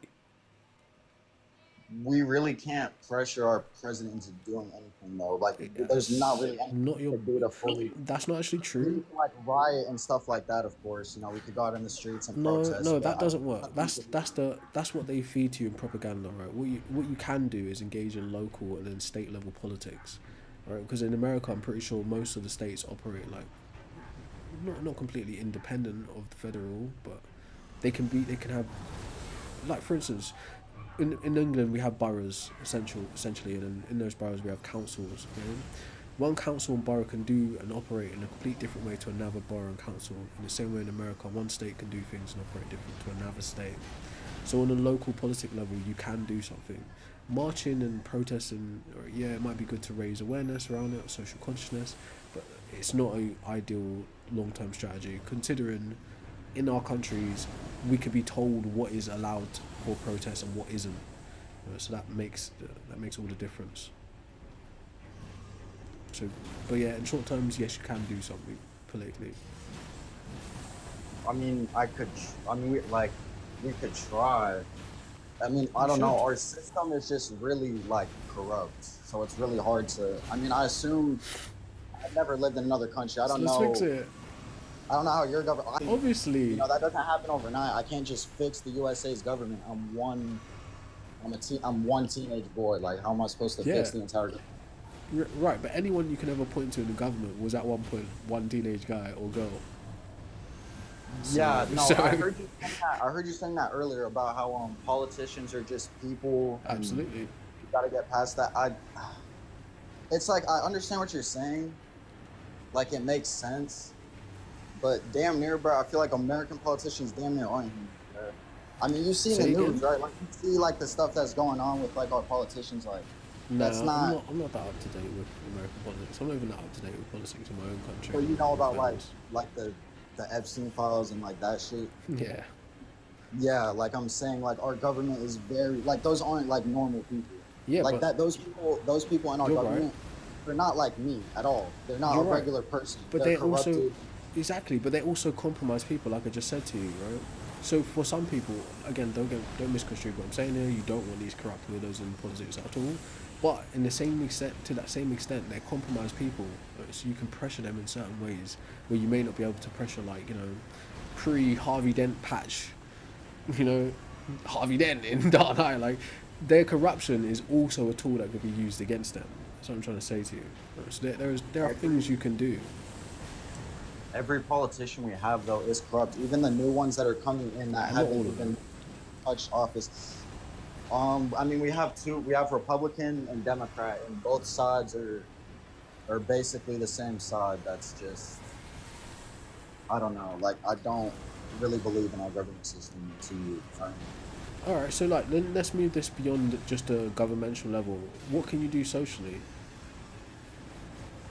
I don't like. I don't really know. I mean, the only thing you could really like, I feel like we could do is maybe try to like push out propaganda to kids. You know, to get them to stop smoking. And I mean, other than just pushing out propaganda and spreading awareness, I don't know what else you could possibly do to. Just tell them the truth.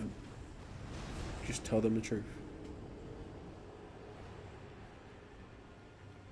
Simple as that. You could just tell them the truth and make it explicitly clear. You know, Yeah, but it wouldn't even have to be considered as propaganda at that point. It would just be what it is. yeah, no, yeah, I feel that. But I mean, as you said, it's getting marketed most of the kids. So even if you do, push those facts out there, you get that awareness out there, and they start understanding the consequences more. They're still kids. They're not fully developed. Like they're still gonna make stupid decisions. You know what I mean? Yeah, but that's why you have to combat it on two fronts, like I'm saying, with legislation. Okay. Again, like the ultra libertarian type of people, they argue against those restrictions on the market and your right to harm yourself and all this kind of nonsense. But it's as simple as this: if you're saying that these are minors, they're basically children, they're babies on the ground, and on the ground are needles, pipes, guns, and diseases. It's our duty as people who have reached adulthood to pick those things up off the ground, so they're not choices for the kids to harm themselves with. Right?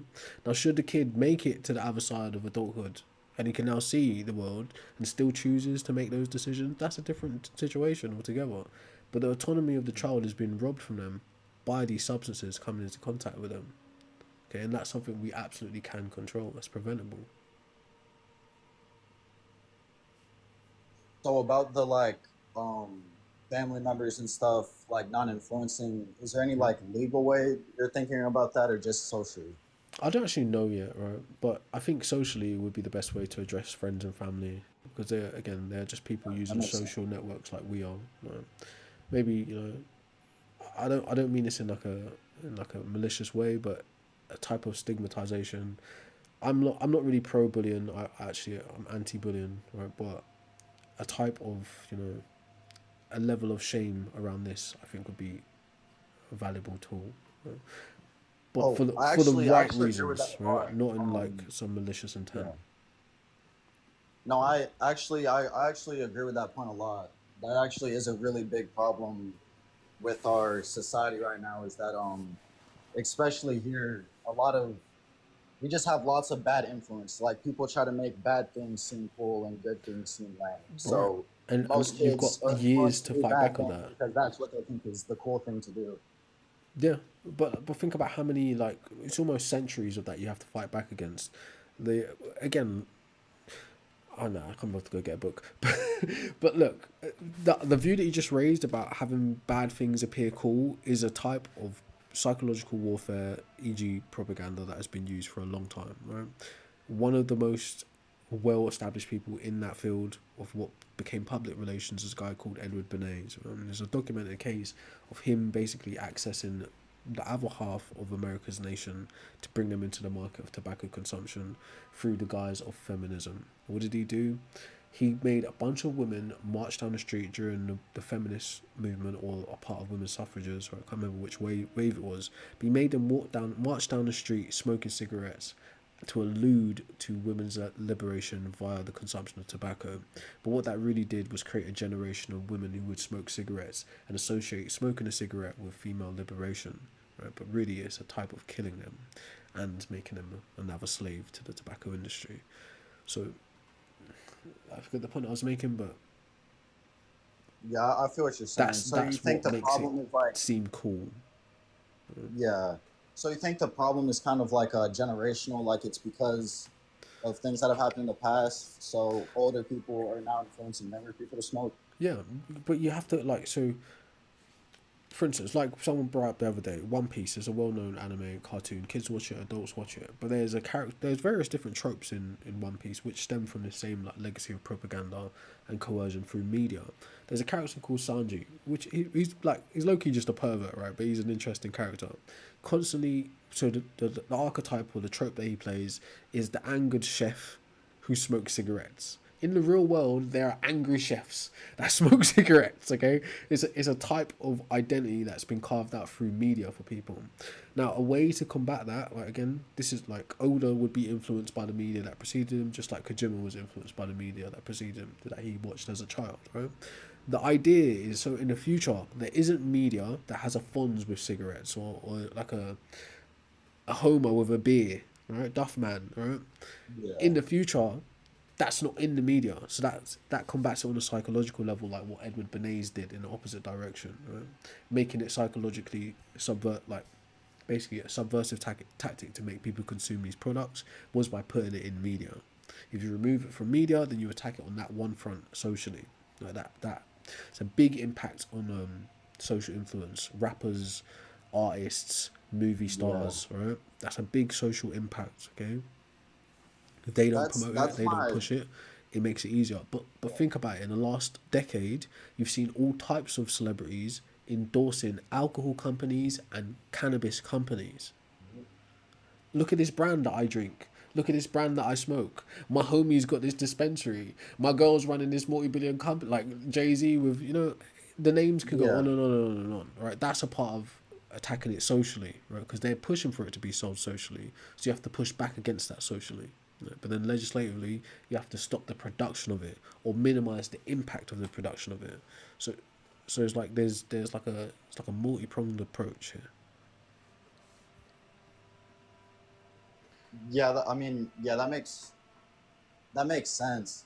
I mean, I under the steps you're talking about. I do understand. I just feel like it would be so hard to implement.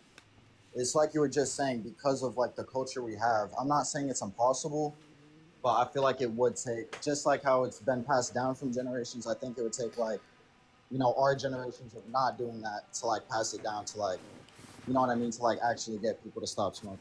Yeah. Because we've already been so like the media already like portrays it so much and frequently that all teenagers just think of it as like a normal thing to do that anyone should just pick up and do. Right, exactly. But and again, as an adult, hearing myself say that, it's cringe because as a kid, I'd be like, "What the hell do you know, old man?" kind of thing.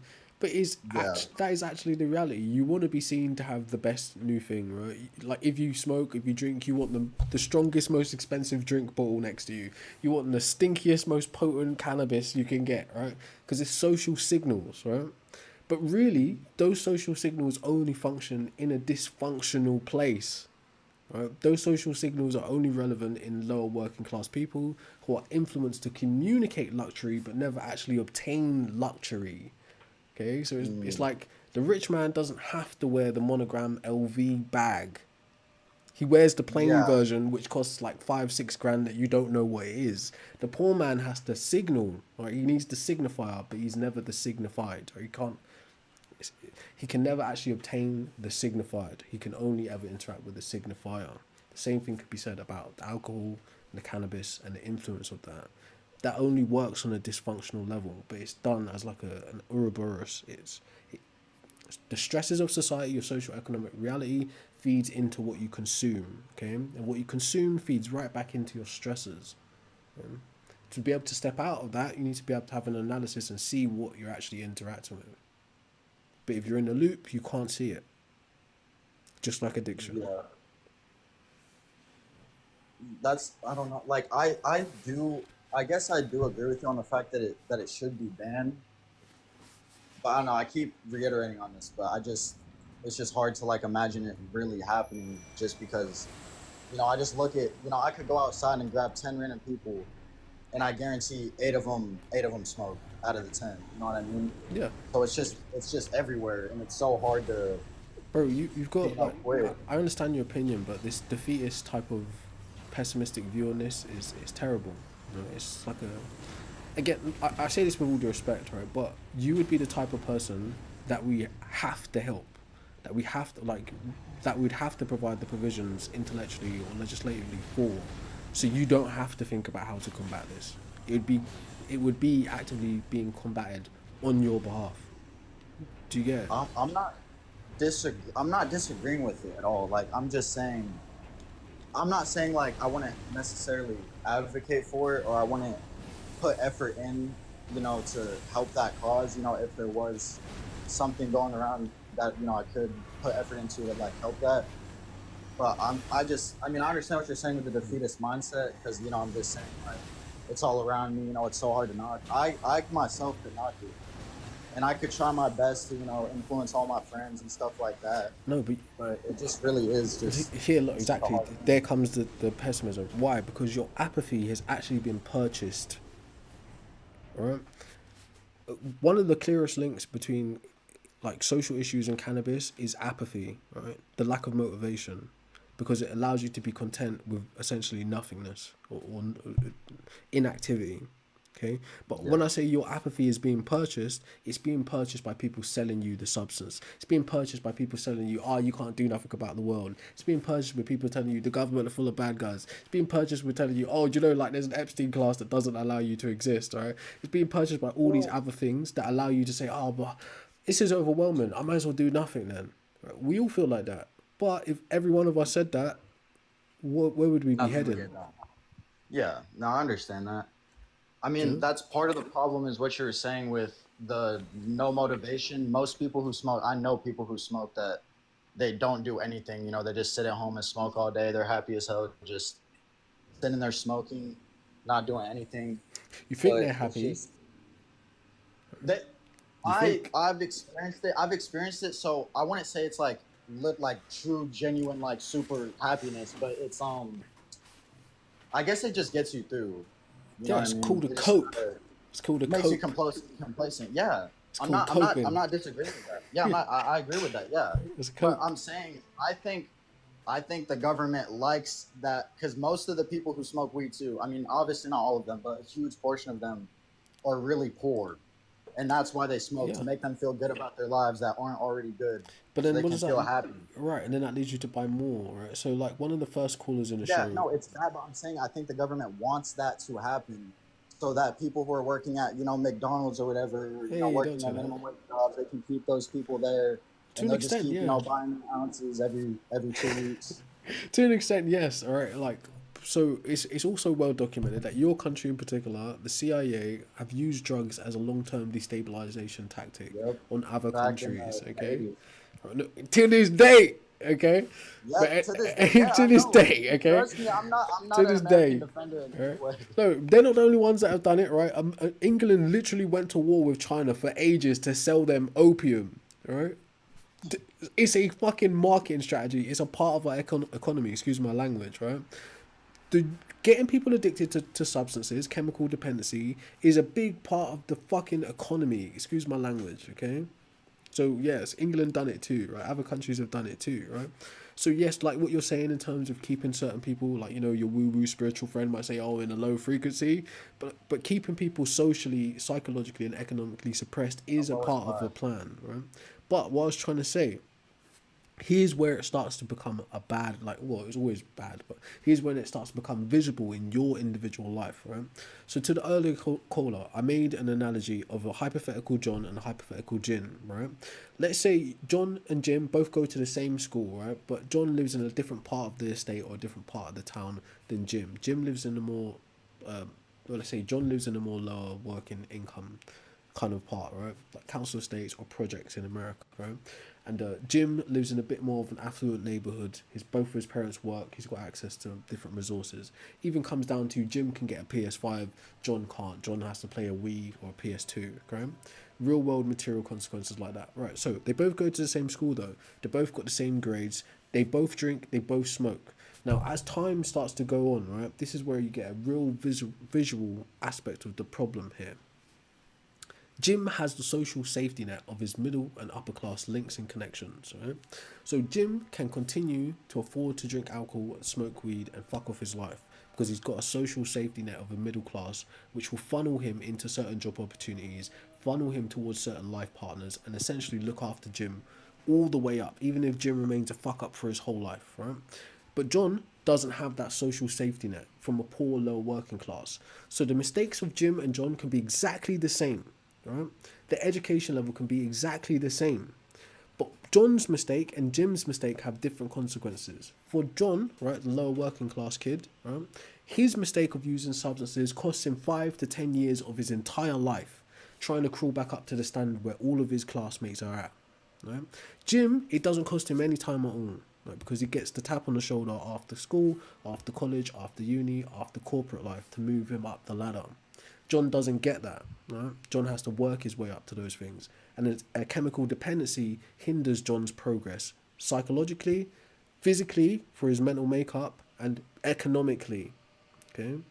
So the problem here happens when Jim gets to a certain status in middle upper class and he says, yeah, like drinking and taking coke and smoking is totally fine. I did it and I made it. Look at me.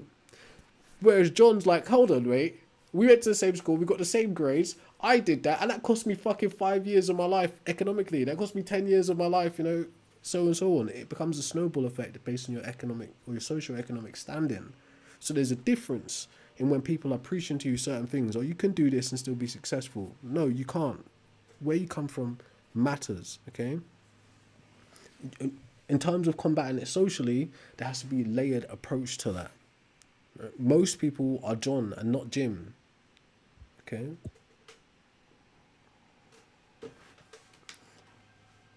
Jimmy, bro. Yeah, I can hear you. I'm, thinking. Right? So, analogy would be, okay, on a more superstar or superficial level, Joe Rogan's chilling on the podcast, absolute millionaire, right? Or billionaire, not a billionaire, but millionaire, right? Joe Rogan's done Fear Factor, fighting, all these other things up into his career to where he is at the point he is now, right? Chill. He can smoke weed on a podcast all day, right? But you don't get to start as Joe Rogan smoking weed on the podcast. You won't make it to Joe Rogan if you take that route. It's like saying, yeah, like Snoop Dogg can smoke weed and drink all day, or Jay-Z can smoke a spliff every now and again, but you can't start there. Yeah, no, I Right? agree with that. It's just most people that doesn't click for them in their brain. You know what I mean? Like they don't think, oh, I see this dude who made it in life. He's smoking. He's doing this. They're just. It's like what you No. were saying earlier about a poor person will wear more expensive clothes to make themselves, appear at a higher class, something like that. It's like the same type of thing. You see people above you that are doing these things, and it makes you want to do those things. You know what I Right. mean? Because you miss the actual social background of that person. The anecdotal individuals, like your stars, your celebrities, your influencers, they don't account for the average man's experience. They're outliers. Oh yeah, for Okay? sure. But because they're outliers, they are allowed to influence you. But you know what? Like your apathy can be purchased, their influence can be purchased. Yeah. Okay? So that is the problem here. If you were to look to these people and say, but yeah, like Elon Musk is successful, he smokes weed. Like, you're not Elon Musk. You didn't have a dad Yeah. who owned a fucking diamond mine or a ruby mine and exploited millions of people. You don't have that. Okay? Yeah. You're John from the same estate as me, right? That's not your story. Now, could you become an Elon Musk? Hopefully. But is this thing gonna get in the way of you becoming Elon Musk? Likely. Yeah, for sure. Do you get it? Yeah, no, I fully understand what you're saying. I agree with the point. The only thing I was even really arguing was just how to really get it done. I mean, so you think maybe if they stopped, I guess like letting people promote that on social media, like they started, banning like any type of smoking videos and promotion of smoking Yeah. on social media and stuff like that, you think that would be the That's first step, I That's a guess? part of it, yeah. Again, I don't want to look. I'm not even conservative in that way at all, right? But I know it's almost an ultra conservative view. But ultimately, it's more about freedoms and liberation than restricting freedoms and liberation, right?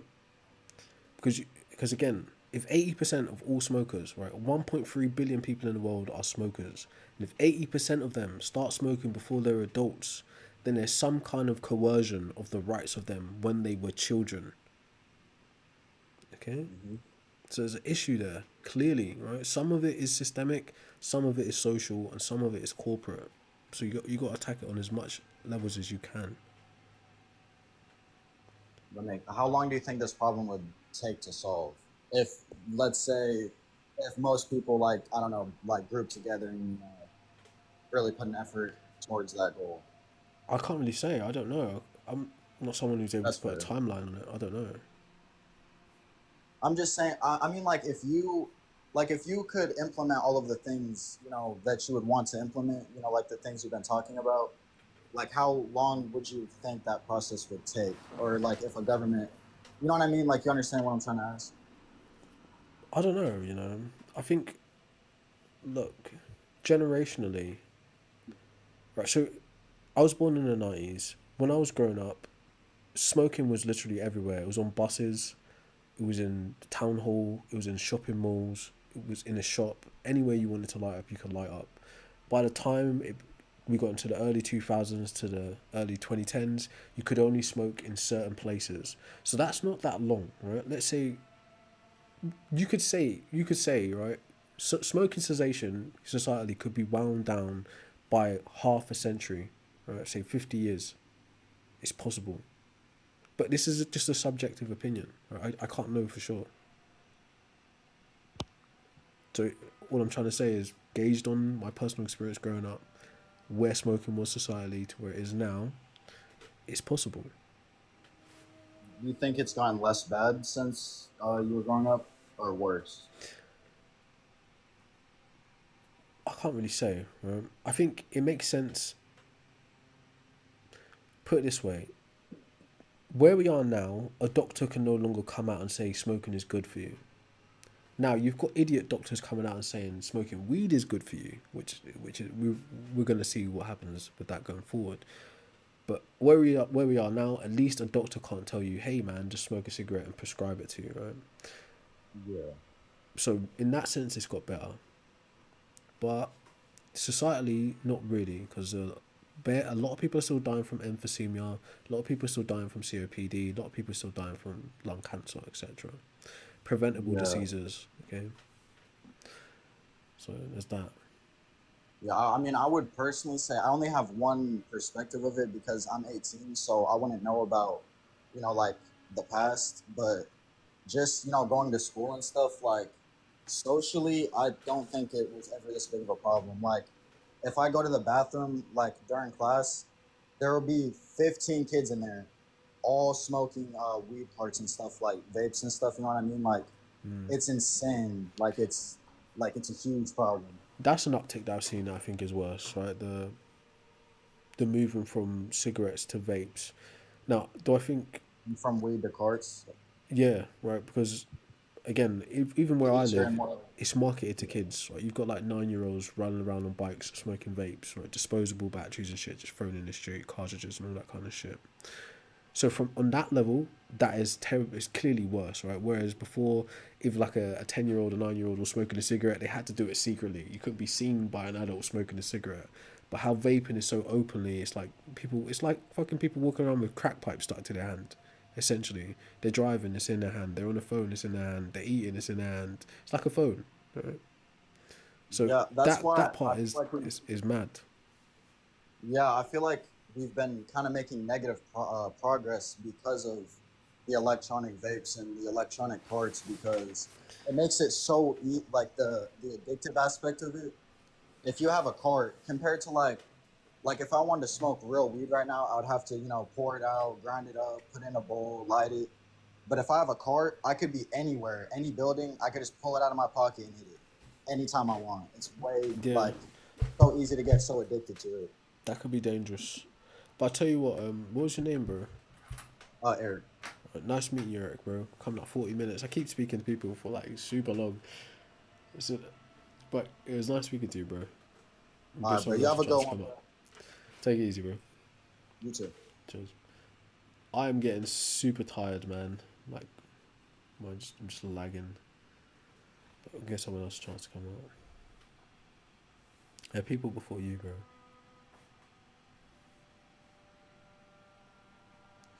My ears bloody burning as well. Maybe I'll come back later and we'll speak about this in more depth. I accepted E, but it's just loading, it's just spinning. I can't even decline them now. I just have to wait. Yeah, I think alcohol should be banned as well. It's not a matter of ideals though, really. It's a part of it, but if someone said to you as simple as this, right, there are 2 buttons placed before you. One of them kills 8 million people a year, and the other saves 8 million people a year. Which button are you going to press? In very simple terms. I don't know what's going on with E's thing. Alright, so he's dropped.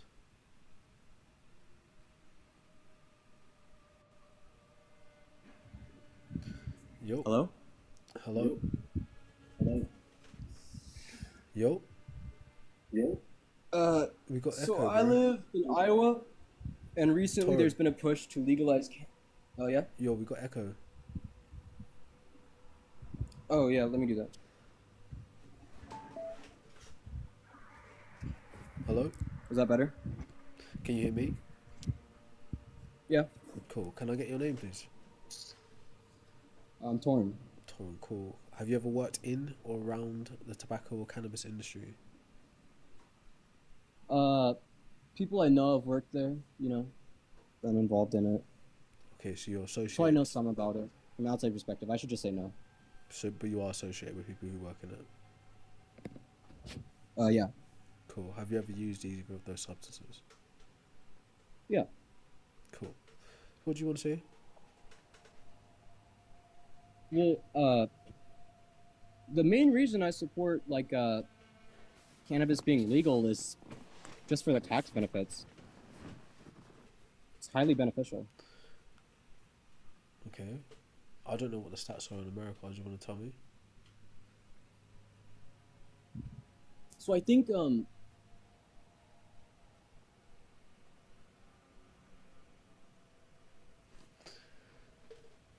doing a Google?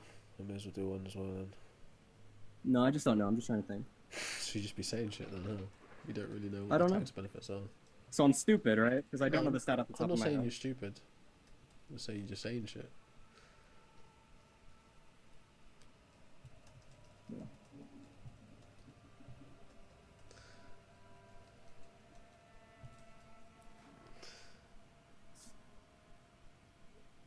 So I have a question. Why do you value right out banning things instead of advocating for higher levels of regulation? Because, alright, so my Like view. criminalizing these things, criminalizing drug use. Right, so my view of banning does implement regulation. Like, I don't believe in like overnight banning. Just like today it's legal, tomorrow it's illegal.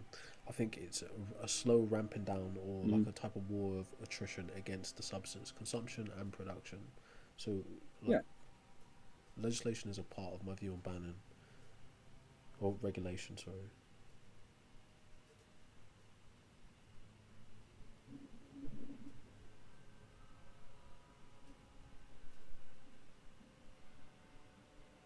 So I think a lot of drug use is highly related to psychosocial factors, like you said earlier. The example of the high class person and the low class person doing these same kinds of activities doesn't really track for me. Because I feel the reason that someone engages in drug use is because of social disenfranchisement. Yeah, they're 3 to 4 times more likely to use it. Yeah. No, but that leads them back into the same situation, doesn't it? So I would say to advocate for social benefits. Educate people on the what can we do besides this? What other options really are there? I agree, but like for coping. The point you just made was kind of wrong, right? If your class or your socioeconomic class, right, informs you on the substance abuse that you're going to be partaking in, again, lower class or poor or lower income, you're 3 to 4 times more likely to use substances. That also keeps you in a trap of remaining lower income because of your. You think disposal. it's the drug use that causes them to be financially No, I don't. I don't think that's true. They feed into I think each that's other. a false equivalency. If you listen closely, what I just said, right? Poor income or lower income and lower working class, right? Socioeconomic standing, basically. Over here, in like a visual aspect, it would be estate life, council estate life. Over there, maybe like slums. I can imagine like it's India, or like a project or something like that, right? Tower blocks, very close proximity living, right? That's considered lower income. Okay, subsidized housing, better way to put it. Okay. So people who are already socially in those situations are 3 to 4 times more likely to end up substance dependent, right? Whether it's alcohol, cannabis, or harder substances. Right? So yes, the social environment is informing their drug use based on the stresses, but the actual potential or temporary relief from those stresses via the chemical dependency also feeds back into that social economic loop. Okay, so when you're in a lower income place and you're in subsidized housing, you have very little disposable income. So if your disposable income is now wrapped up in a drug dependency, it feeds into that social cycle or that economic cycle. That's what I'm saying. Yeah, but I would argue that it really is I feel in the modern era there's a high level of social disenfranchisement that most people are entirely unaware of. Right? Like a lack of third spaces, a lack of an ability to connect with your peers in a meaningful way. And it sounds stupid, but I feel like putting a nice park in these places would do a lot for these people. And that's something the government isn't willing to spend on. That and might, something that might be true in some aspects, but what has that got to do with what we're talking about?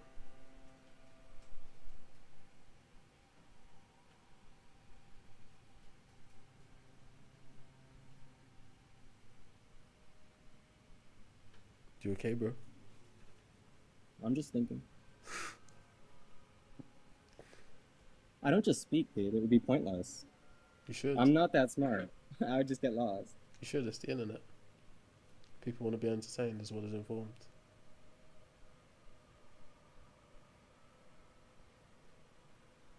Well, radio silence doesn't work great for a stream, so do you want to stay or do you not?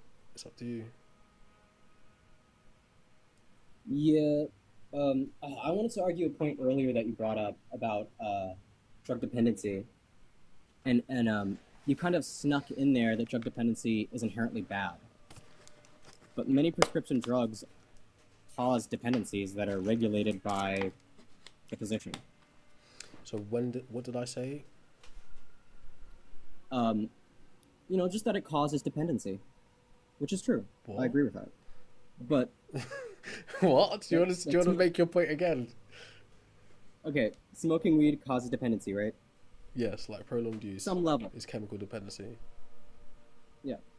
But so do many prescription drugs, regulated by physicians. Right. So you recognize So there's a dependency difference. isn't necessarily the bar for a bad drug, you know. Yeah, but I never said that at any point. So you recognize there's a difference between recreational consumption and medicinal prescription. Sure. Right. So there's a clear separation And weed is there. prescribed by doctors. There's a clear separation there. For right? things So like chronic pain. in the same way, you can become chemically dependent on opioids, which America and the UK has an opioid crisis as well. Morally speaking, no, it's not a good thing. Systemically speaking, no, it's not a good thing either. Health outcomes, it's not a good thing. Okay. Stimulant medication works great for people with ADHD. It's just very, like, they have in controlled meaningful amounts, right? benefits and harms. We In know controlled about this. Like, agreed. the immediate benefit is the thing you sacrifice for In your controlled long-term amounts, health, for your long-term. Right, so what you're trying to make, what I would say, is a false equivalency, right? Recreational consumption of illicit drugs is not the same as medicinal prescriptions. Okay. Weed is medicinally prescribed. Right, but in a different context, right? An average doctor will tell you, right, if you wanna, well, before they even tell you to use weed, they will point you in different directions. There's not actually good chemical. An opioid?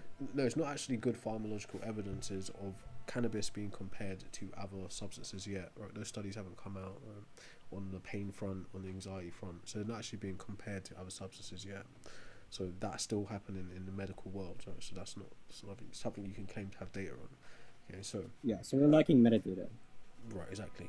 So in terms of you being prescribed cannabis, even from a medical standpoint, it's a lot safer to prescribe someone the extracts of cannabis than to tell them, hey, go and smoke this thing. Right, as a doctor, like balancing out anxiety management, right, or pain management with long-term respiratory or cardiovascular damage, that's not even a call that any informed person needs to make, right?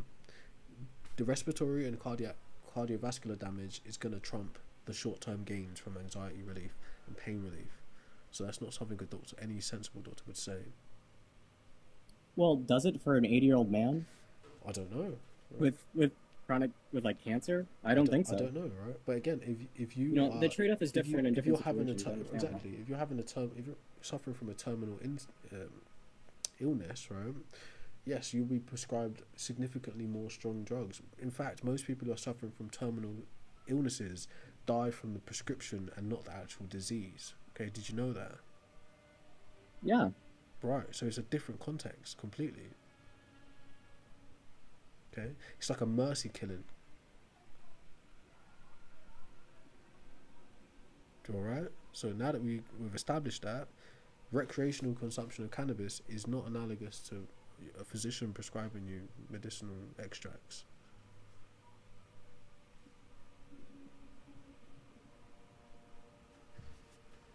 But anyways, Toron, it was nice speaking to you. Yeah.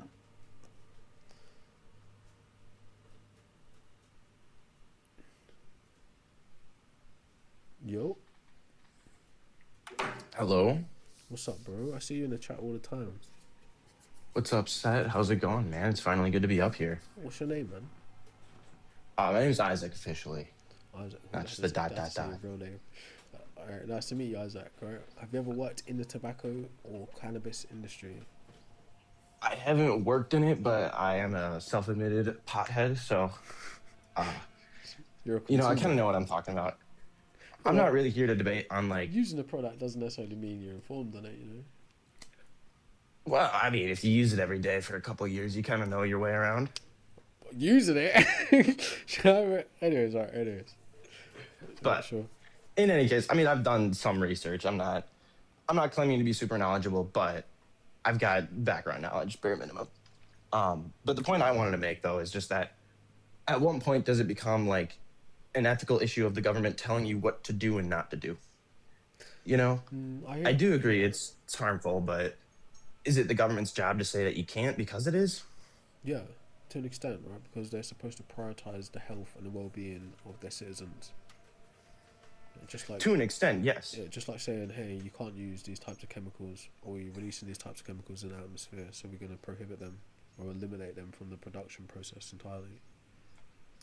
And I think, yeah, we should do that with certain higher risk items, but things like tobacco, where historically we just, I would say things like meth, cocaine, those things are inherently like we have drug scheduling for a reason. You know, we can tell that there's different.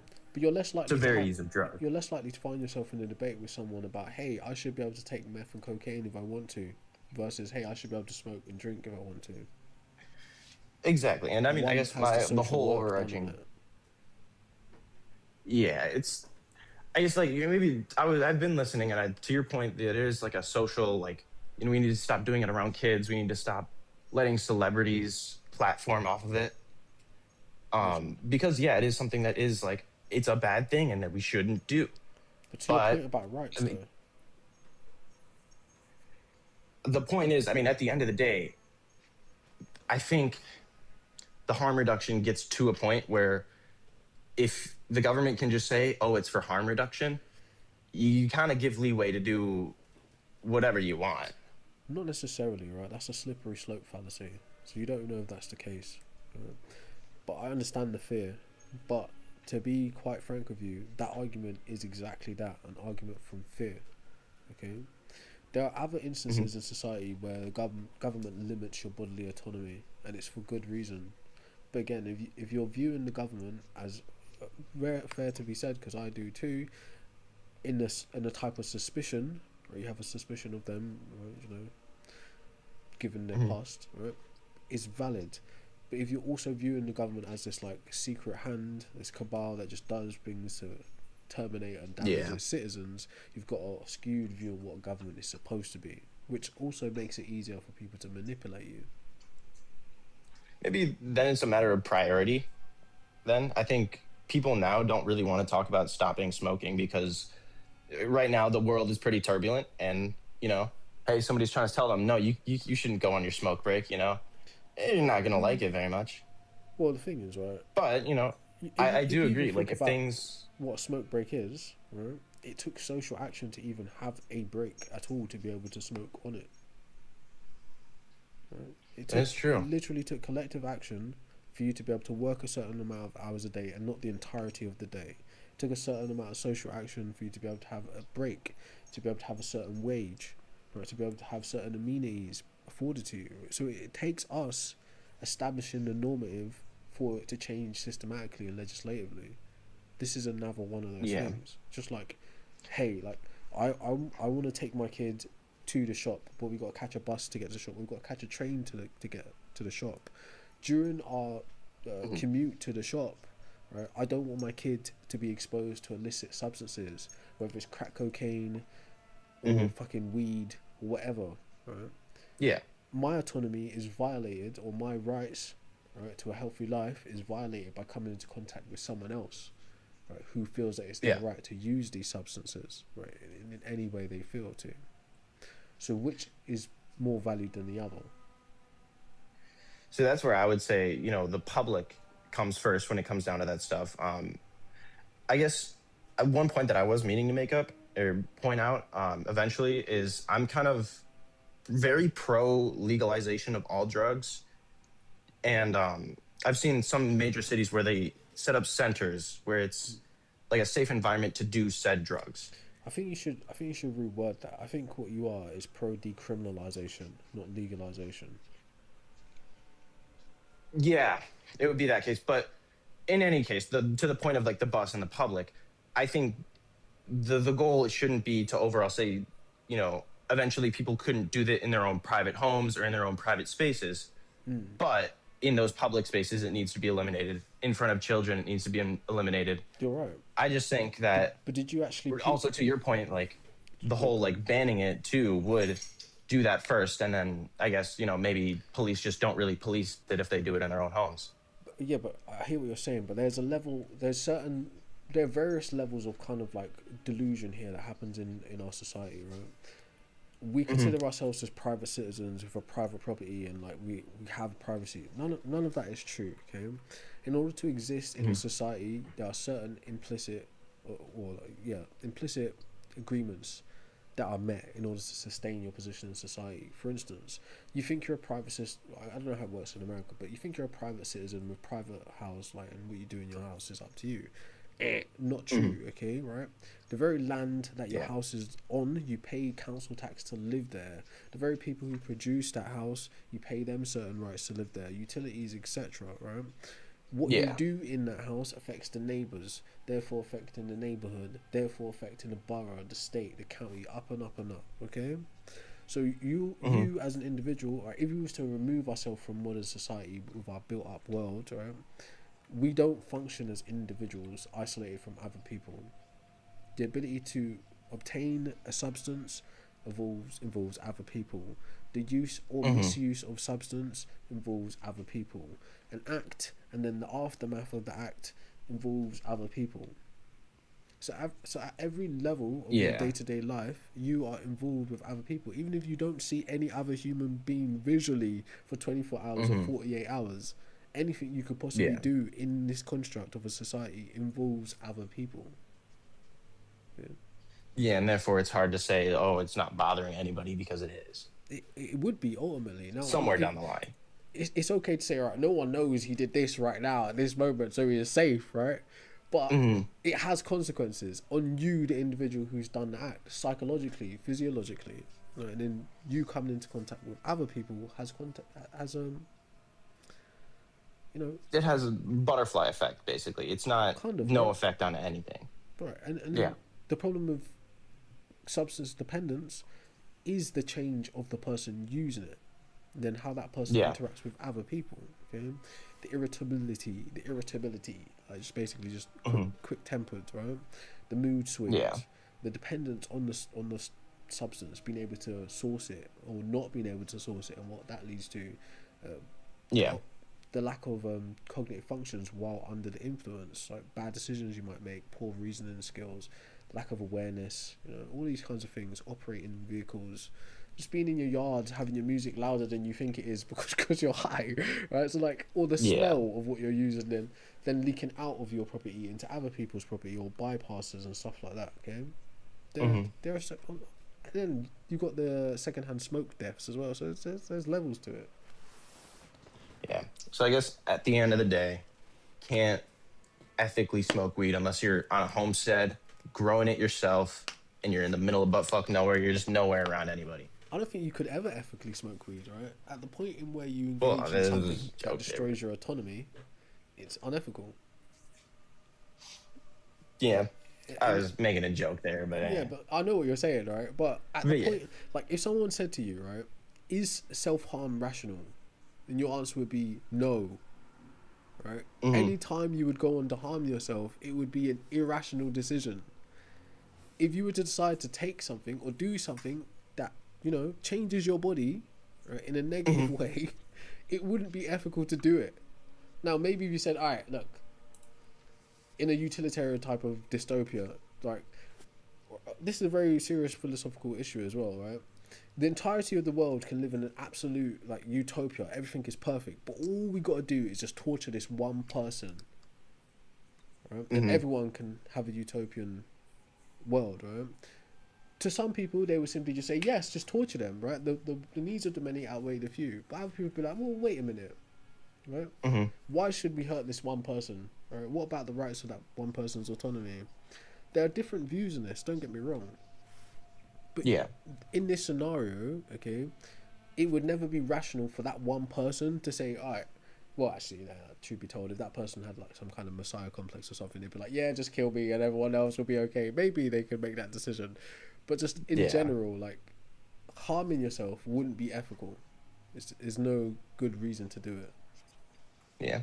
But I mean, too, then there's harming ourselves isn't ethical, but there are so many examples of us doing it. And I'm not even talking about smoking, like tattoos hurt. True. Shit, I skateboard, falling hurts. I still skateboard, right? There's certain, I think, as humans, we collectively decide. We collectively decide. Sorry. What was that? No, sorry, go on. I was saying, like, collectively, I think we decide what, like, personal liability and risk in a lot of things, and maybe that's an individual level, but as a society level, I'm starting to agree with you on the ideas that, like, yeah, smoking should be considered one of those things where maybe you shouldn't really be able to make that conscious choice to hurt yourself. At least not before, You know, I mean, fully formed and informed. Yeah, At least definitely not. I mean, it's tricky because it is such a socially ingrained thing, and so many people do it.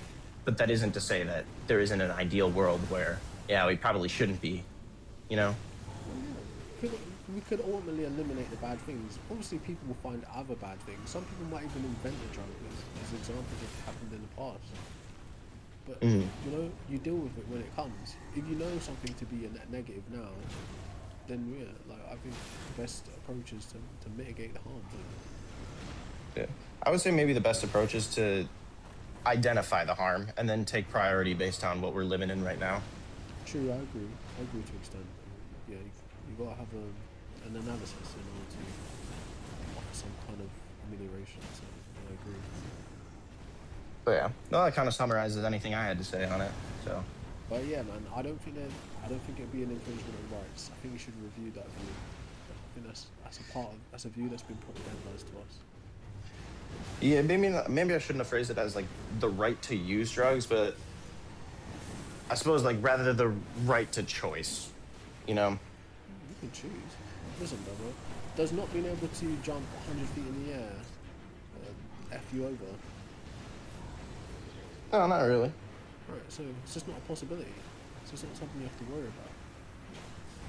I suppose, but I mean, if we were able to jump 10 feet in the air at one point, and then we couldn't, some people would feel kind of shitty about that, even though there's nothing you can really do. Yeah, but what if you found out by jumping 10 feet in the air, you also have to land hard and basically kill yourself every time you do? Yeah. See, that's I don't even know where we're going with this. It'd be better to say, hey, like, you should be able to have the CJ bunny hop in real life because every time you do it, it incurs a certain level of damage. It's just like every time you smoke, it incurs a certain level of damage. So it'd probably be better to not have it. But at least in the jumping instance, you could use that for something useful. But what is the useful use for a cigarette? Yeah, but there is always going to be people that will do it. They will jump, that will smoke the cigarette just to make you angry. Well, yeah, it wouldn't bother me. Well, it would bother me, but not in the way they think it would. At the end of the day, though, I think we do agree, though, at the baseline of it is harmful and it shouldn't be done. I think where I'm kind of tripping up is on, like, do we deserve to, like, do it or not? Yeah, or is it like, can we consciously make bad choices for ourselves? I would say, look, we're supposed to prioritize at least the opportunity for happy and healthy life over the opportunity for destructive life or for destruction. So my view is always going to be prevention is better than cure. But that is an ethical issue. Some people will be like, look, the Manhattan Project, having a deterrent prevents nuclear warfare. But other people will be like, inventing it in the first place is the problem. Okay. Yeah. So there are views in it, but then again, and then you take a microscope and you look into it further. All right, what if the person who invented the atomic bomb was literally just trying to figure out free energy, and then it was just hijacked into something bad. Just like you can somewhat, it's not completely analogous, but you could say, hey, like there were these Native Americans, and they would chew this plant, and it would make them feel okay. And then eventually, someone was like, "Ooh, we can manufacture this plant to make other people use this plant, right?" But you know, it's what the outcome is going to be. It's like a consequentialist type of view. Yeah. So all the favorable consequences for everybody. Yeah, I don't see many good favorable consequences for smoking. I mean, there's definitely there's perceived benefits, and I mean, maybe if somebody just really, really, really, really enjoys smoking, then they're gonna personally like put their. Hey, this isn't even this person. You mentioned consequentialism. Yeah. But I don't know. Some people will put their needs and their wants and benefits of smoking over ethically the. Of course they will. Needs and wants of others. Of course they will. There's no doubt about it, right? At a certain point, that's all of us. But I think we just call those people assholes and move on, though.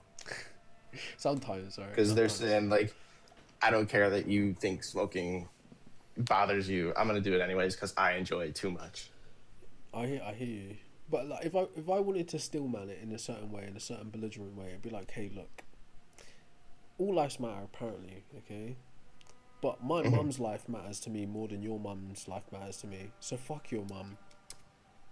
With all due respect, I'm not saying you, but in general, right, that is kind of what it comes down to on like an egoist view. What is good is what is good for me. Not, I don't care what is good for you. So that would be that is ultimately the stillman of the libertarian view. This is what is good. It is what's good to me. Yeah. I don't know. That's kind of going into a separate rabbit hole, though. So. Alright. Yeah. All right. I'll dip out here. Take my dogs out. Alright, bro. Appreciate you. Isaac here. Yep. See ya. Take it easy. Alright. I was throwing like random conjuries at Isaac. I was just like, fuck this, man. But I'm kind of tired as well. Not gonna lie. Maybe I'll come back later. What we're gonna have? We're gonna have some unethical food. We're gonna have some unethical gameplay, maybe. What's your comments, bro? What's up? So, what's up? What's the matter, bro? What are you saying?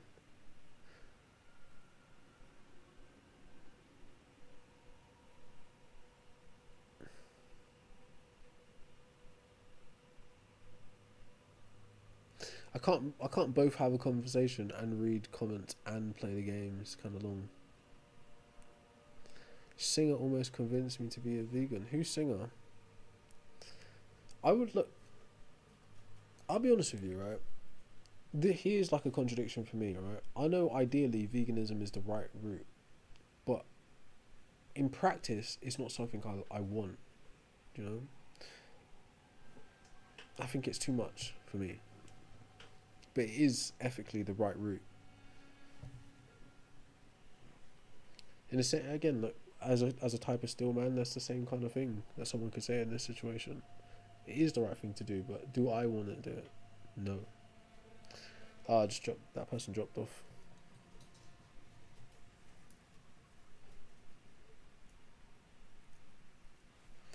Detroit is coping like a motherfucker.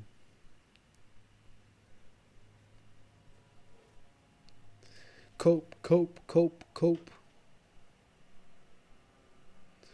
Look, right? So, for instance, So my kind of ideology is liberatory centered, right? It's centered around liberation, okay? My personal ideology. So I'm not pro putting limitations on people's rights in general. I'm not saying I'm a liberal at all. I'm just saying in terms of certain ideologies I hold, it's idealistically geared towards a liberation or liberatory type of view, okay?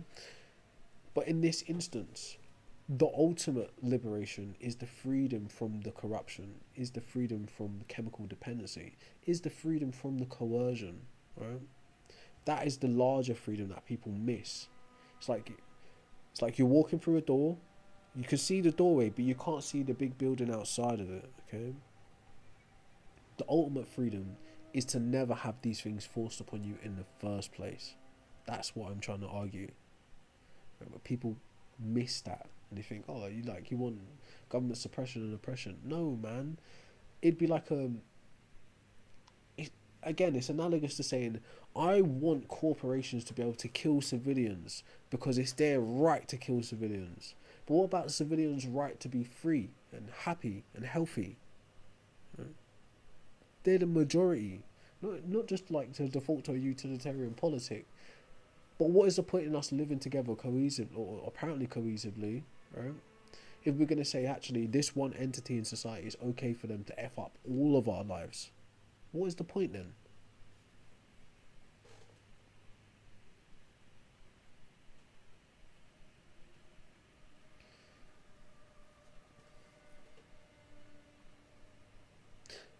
Exactly, Isaac. I think most sensible people would say the same thing.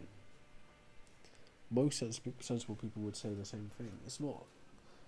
Look, I can imagine, right? Because I don't know, but I can imagine at a certain level of like corporate successes, there's a certain room you'll have to walk into, and there's a certain toast you'll have to make, and there's a certain cigar you have to pretend to smoke.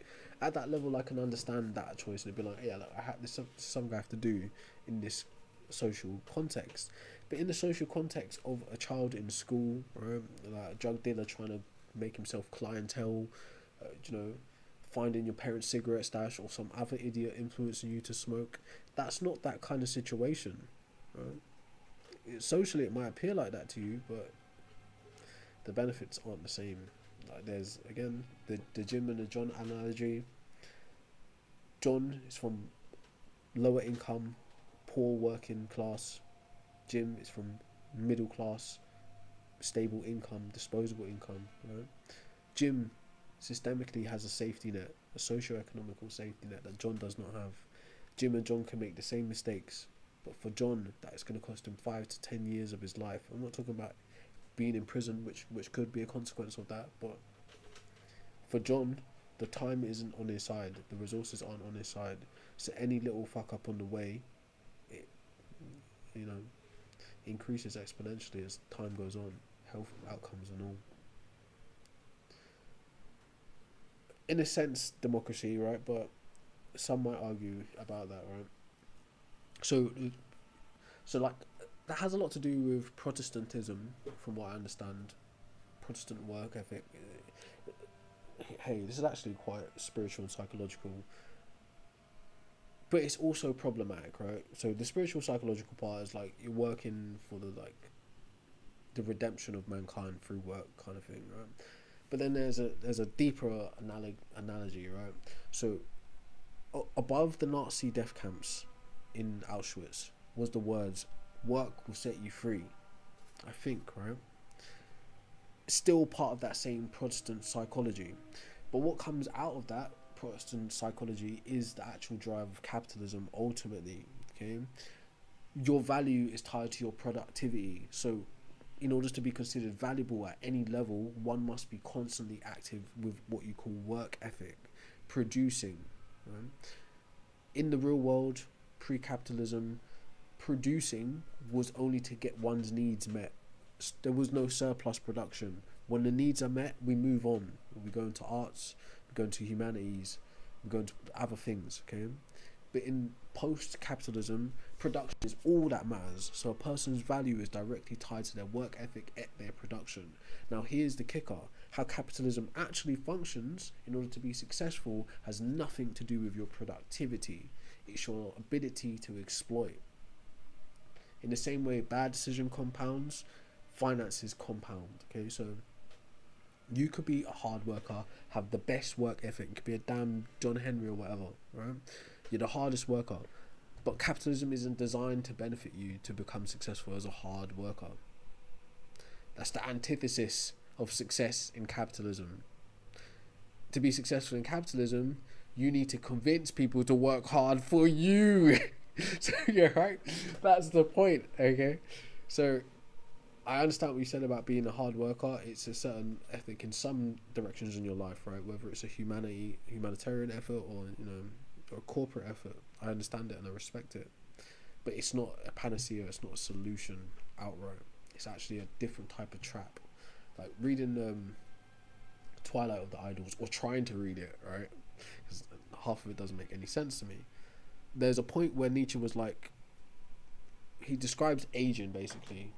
So the actual premise was, people confuse cause and effect, and he says it's like one of the biggest sins in all of history, and he links it to Christianity. Basically, he's saying people confuse cause and effect, and one of the issues that he cited was there was some guy who released a book a long time ago concerning his diet, and Nietzsche used it as an example of, look, many people, like he at his time, he said it was almost as popular as the Bible. Many people went out and they bought this book where the guy discusses his diet. Okay, and he says his diet, his Mediterranean diet, was what kept him living a long time, because he lived a long time. So people bought into this view that, oh, you can live a long time if you consume this diet. But Nietzsche's point was, no, right? They're confusing the cause and effects. The reason the guy needed to eat such a little amount was because of his molecular change and his energy exertion.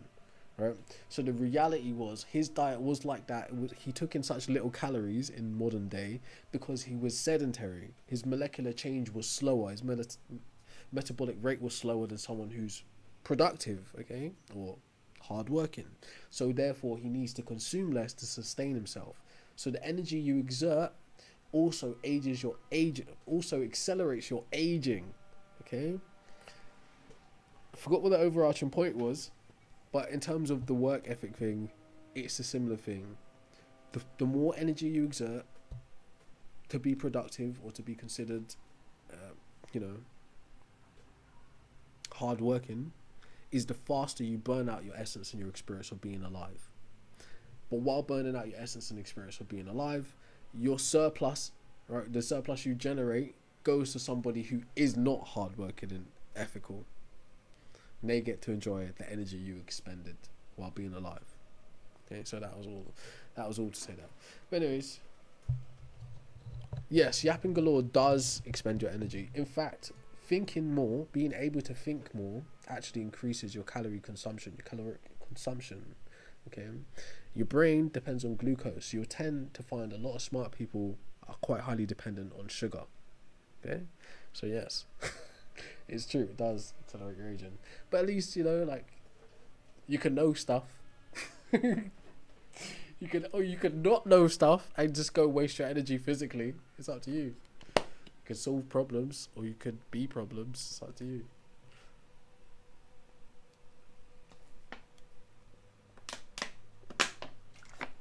But anyways, I think I've done enough yapping for now. Hopefully you learned something. Maybe. Maybe not. Who's to say? But I'll be back later, maybe. But think about what I say. Everything is bad or non-existent, bro. Think about what I said. There's some nuggets in there, I promise you. Anyways, in a bit.